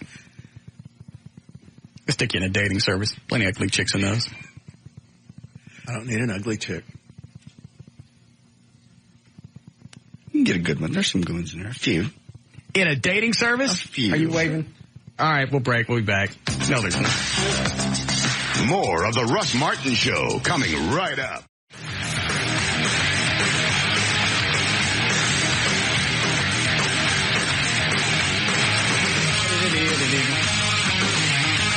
I guess it does sound like food poisoning. Yeah, it does. It's just weird that the two would coincide. Yeah. Oh, well. All right, so that's what I had. I had food poisoning. Do you get fever with that? Yep, you can. Yeah. Yes, you do. Yes, Chris? Man, you still got the bat light in the garage? I don't have a bat light. I thought you had when the garage door opened up, it was like the bat light. No, those are rotating police lights. Okay. Totally different. Bat lights would be pathetic. Oh, this is even better. Obviously, in the bat community. Yes. The nutbags, because there's that website, 1966batmobile.com. Sure. There's a message board. So people are posting all kinds of stuff. Then they're mentioning my website. So somehow, I don't even know where this website is. They found my website. Okay. I start getting email questions from all these geeks from there. So then I go on the website and I answer the question and I figured I'll be done with it. Then some guy emails me today. Hey, when you get the Batmobile, here's a cool website for costumes. So I went and looked at it, and it's an exact replica of the one that Adam West wore in the 60 series. Neat.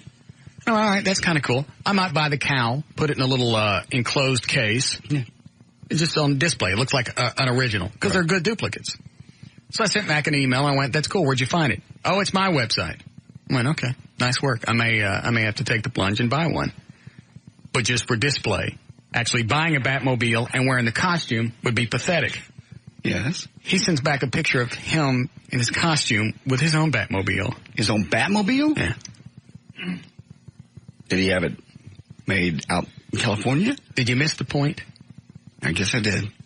He's wearing the costume that's his own Batmobile. That's pathetic. Do what? Like you won't do it. I'm not doing that. You won't have your picture taken. I'm not going to do it. You won't have your picture taken. I'm not doing it. So he sends a picture back. I do it, but it's for charity work. So I send back, well, that's okay then. Let him off the hook. It's still pathetic. Yeah. Well, it is. I know. I think so too, but. And no, I'm not doing it. I'm not even sitting in the garage in a Batman outfit doing it. I'm just not. Oh. That'd be the moment you'd have a heart attack. We'd all be fine. You. Only the top half of the Batman cowl on. They're naked. Whacking. Yeah. I looked at, Mark sent me pictures of the update on the car last night. Mm-hmm. And I would say it would have to be here this weekend because all the other times I'm thinking there's no way. He's saying he's going to be here on a certain date, but there's no way he's going to make it because all these other things had to be done. Mm-hmm. Now the interior's done, the exterior's done, the bat chutes are on, the rocket launchers, the flamethrower, the front end, the lenses, the grills, everything's on. Only thing that's left to be done is the red striping that goes around the car. Did he change those front lamps for you? Yeah. Okay. So all that's been handled. Couple of days from where he is to here. A day to do the paint thing. There's nothing else on the car to be done. Looks pretty complete. Well, the ones I've seen on your website. Did you see the latest pictures? I believe so. The ones that came last night? No, I don't think I've seen those. They'll be on there now. Okay. Let me try calling him. Trey, pull up his number, would you? Yes. I only know the area code.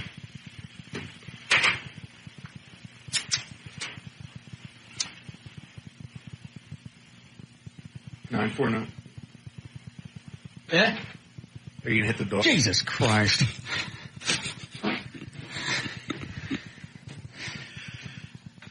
$949. Is it? Yeah, to just rattle it off all at once, and yeah, I could have hit the delay. I got to start again.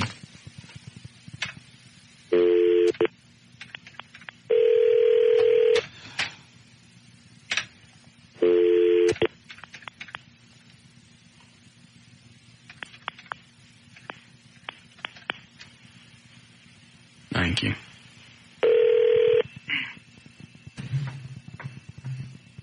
And it's all the emails that I got yesterday. Because I was out sick. It came, didn't it? Did it come? Is it here? Are you out driving around? Where are you? Yeah, tell me where you are so I can see the car.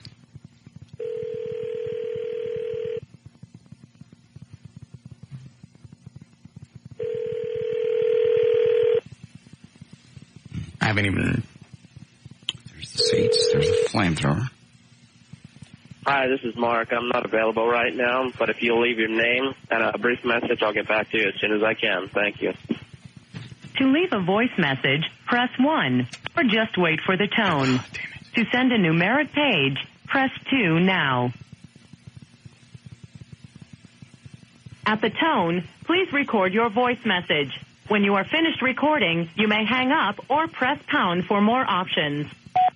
Mark, it's Russ. If you get this in the next 10 minutes, call me back on the hotline in the studio. Bye. And yes, dating services are for ugly people. Well, there are some attractive people that just don't want to do bars. It's no different than it's an internet bar. Think of it that way, with cheaper cocktails. I'm not talking just about internet services. I'm talking about all dating services. Well, it's just some people don't like bars. Now, some people can't get dates. It takes time, as you well know. If you didn't have a 100,000-watt dating service of your own... I got chicks before I got into radio. You would have to go out and meet girls like everybody else does. You'd have to go out to bars, to restaurants, to clubs, to church, or wherever, and meet different people. And then you got to spend time talking to them and meeting them and know what they like. This is right there. It's one piece of paper. Picture, bio, college. How many chicks... It's quicker. How many hot chicks have you ever been out with that you could actually see them using a dating service? No. Joy? No. No, I don't know. How about the one with the big cans and the blonde hair that you went out with? Probably nowadays if she's got 2 kids. Probably she has to. Right, because now she's big and fat. Nobody wants her. So now she's got to focus on her qualities, I guess. Her inner self, as opposed to her outer self. It's for ugly people. It's hard to find. It's just... What is it? It's not a bad deal, though. I don't care if it's a bad deal or not. It's for discount people. It's not. You're discount. It's a great deal. You're discount people. On you're in a great big shopping cart that says clearance on it because nobody wants you. They don't have any information on you. You can meet them. Neutral place. All they have is an email address, maybe a cell phone number. Doesn't make any difference. If it doesn't work out, you're gone. But you cut right to the chase, right? You cut right to the chase with an ugly chick. No. Please. There are hot chicks out there. Now, we're talking internet or are we talking about dating service? Either way. Well, that'd be easy enough to dispel by getting a dating services book and flipping through it. The internet. When I was at the Eagle and I did the Sunday night talk show, almost 10 years ago. Was it the Observer? I think it was the Observer. They had the ads in the back, the personal ads. Sure. Went, all right, bring them up. I even told them, I went, go through all the ads. I was telling the Observer, pick out the best looking people, bring them up, we'll get them dates. Every single time, it looked like the service truck, the circus truck had just pulled up out front, and they let some people out. Wow. It was a freak show. They brought in this chick that had this birthmark that went from the top of her forehead all the way down to her chin on the side of her face. I went, I saw you in that episode of Star Trek. Well, that's the Observer. I'm talking about when you go and you pay a lot of cash for these places. These are people that have money, have education. Skanks. I don't think so. People with money, they're just dogs. Yes, Jim? Hey, give it a fair shake, Russ. Up in Sherman, there's one up there. It don't cost a lot. It's like $35 a month to maintain your profile or whatever. You can make it as selective as you want. And my uncle did it for quite a while, and every Friday and Saturday it was a different chick. I'm sure it was. There's no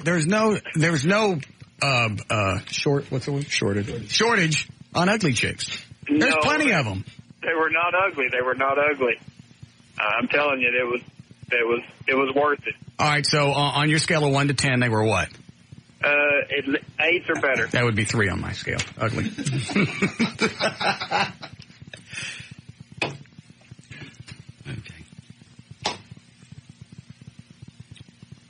So let's send Trey through a dating service. Oh. What a great sticky radio bit. Let's do that. Let's don't do it. Oh, absolutely. Hey. Internet or... First of all, no offense, Trey, but that's something a lot of women are going to look at when they see his profile and says he lives with his mom. That's not a positive thing right now. Exactly. That's what I'm saying. Dating service is for discount people. Oh, right. So Trey's a discount person. Do you have a date? Do you have a date? For what? A date. Are you going out with anybody? No. Okay. Do you live with your mom? Yes. Discount. Okay. You're the Levines of people. All right. It's just not a positive right now, especially for superficial women. They get to know you, then that goes away. If you want, you may hide all of that. Thank you. You can even throw in that you're the producer of this show. The goal is to see the quality of women that's going to come past you anyway. Because I'm telling you, they're all going to be dogs. Everyone.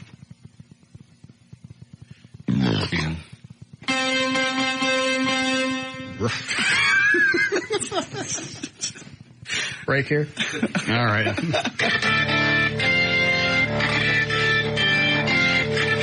More of the Russ Martin Show coming right up.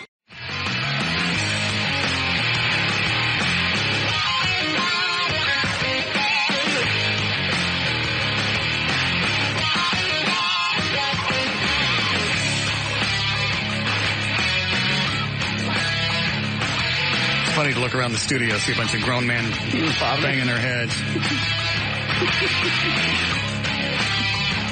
I drag this out every year. No. What? What? I can't tell you. What? I promised I wouldn't say anything. What? Trey, I can't hold it in. I'm so sorry. What? He's going to hate me. You went out of the room. Yeah. He told me he's done internet dating before. Oh, you did. Oh, JD. I'm so sorry. Oh, did you really? I'm so sorry. You deserve your kid. I deserve what? Your kid. Hey. That was good back and forth. Cold. God, we don't have time to get into this. Is Mish back from the hospital? They cut his leg off? No. Okay. Told him not to, because all this stuff would squirt out.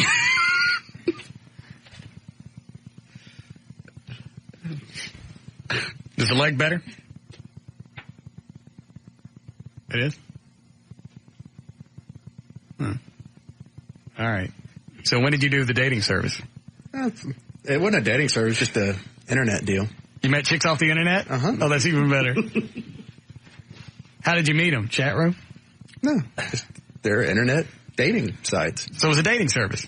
Oh, I guess you could call it that. It's not like you go in and... Was it love@AOL.com or one of those? No. What was it? I have to go look back and look at the site. How long ago was this? 6 months ago. I don't know. You were even living on your own I was living on my own, yeah. It's weird, you know? It cuts out all the BS. Any of them hot? Very. Hot to you? No. I'm very, very hot.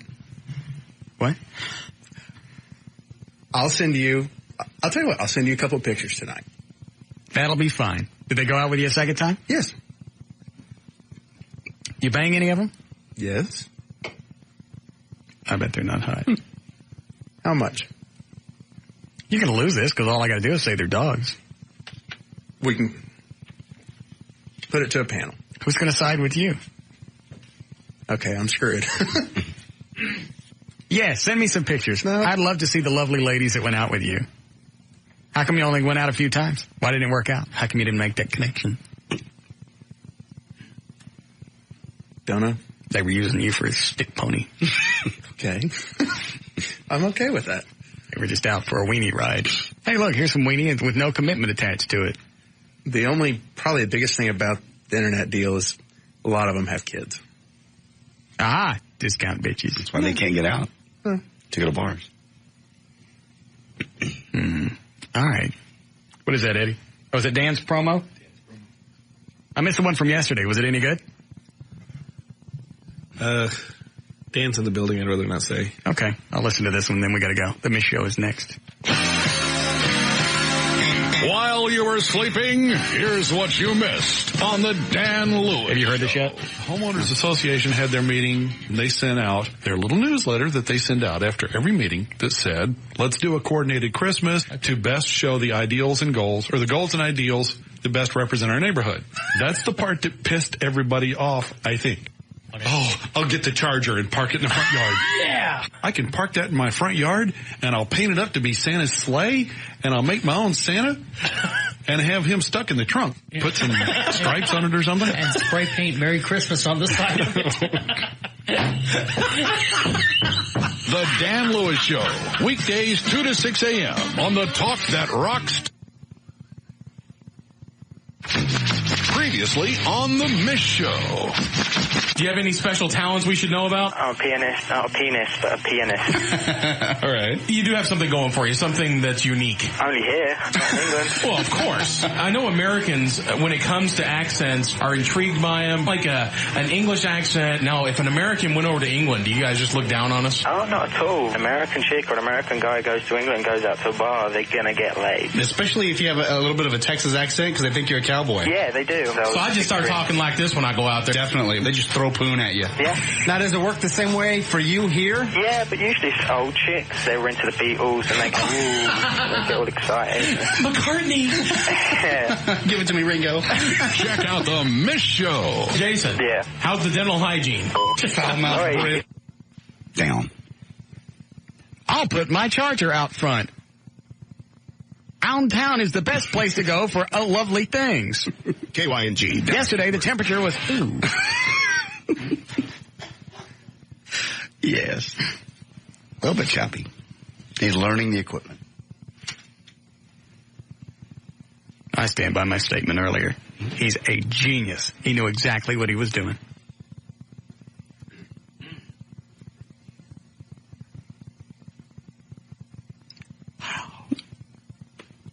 All right. right, let's do the stuff and get out of here. Okay. You ready? Yes. All right, to learn more about the Russ Martin Show, to email anyone on the show, to get into the studio audience, to make a donation to the Listener Foundation, or to get on the show's weekly email list, simply go to russmartin.com. Go to russmartin.com, click on News to purchase the Police and Firefighter poster. To email us during the show and only during the show, it's studio@russmartin.com. My site, johndavidryan.com. Check out Eddie's fascinating and provocative website. It's eddieboyd.com. Trey's site is up, treytrenholm.com. Let's see, also DanLewisShow.com. Let's see here. What was I going to do? I was going to throw in Benjamin Dover. He was on the show today. Consumer Protection Guy was on today. Ben Dover or BenjaminDover.com, either one. For anything else, 1053FMTalk.com. Fidelity test. I'm sorry, one more time. Fidelity test. Fidelity test. I'm looking. There it is. Fidelity. I didn't highlight that much. FidelityTest.com. You can call them at 817-313-5069. I forgot. How long did he say it would take to check that chick's underwear for semen? We should have results by Thursday. Thursday was today, Tuesday. Okay. All right. See you guys tomorrow. See you. Mish is next.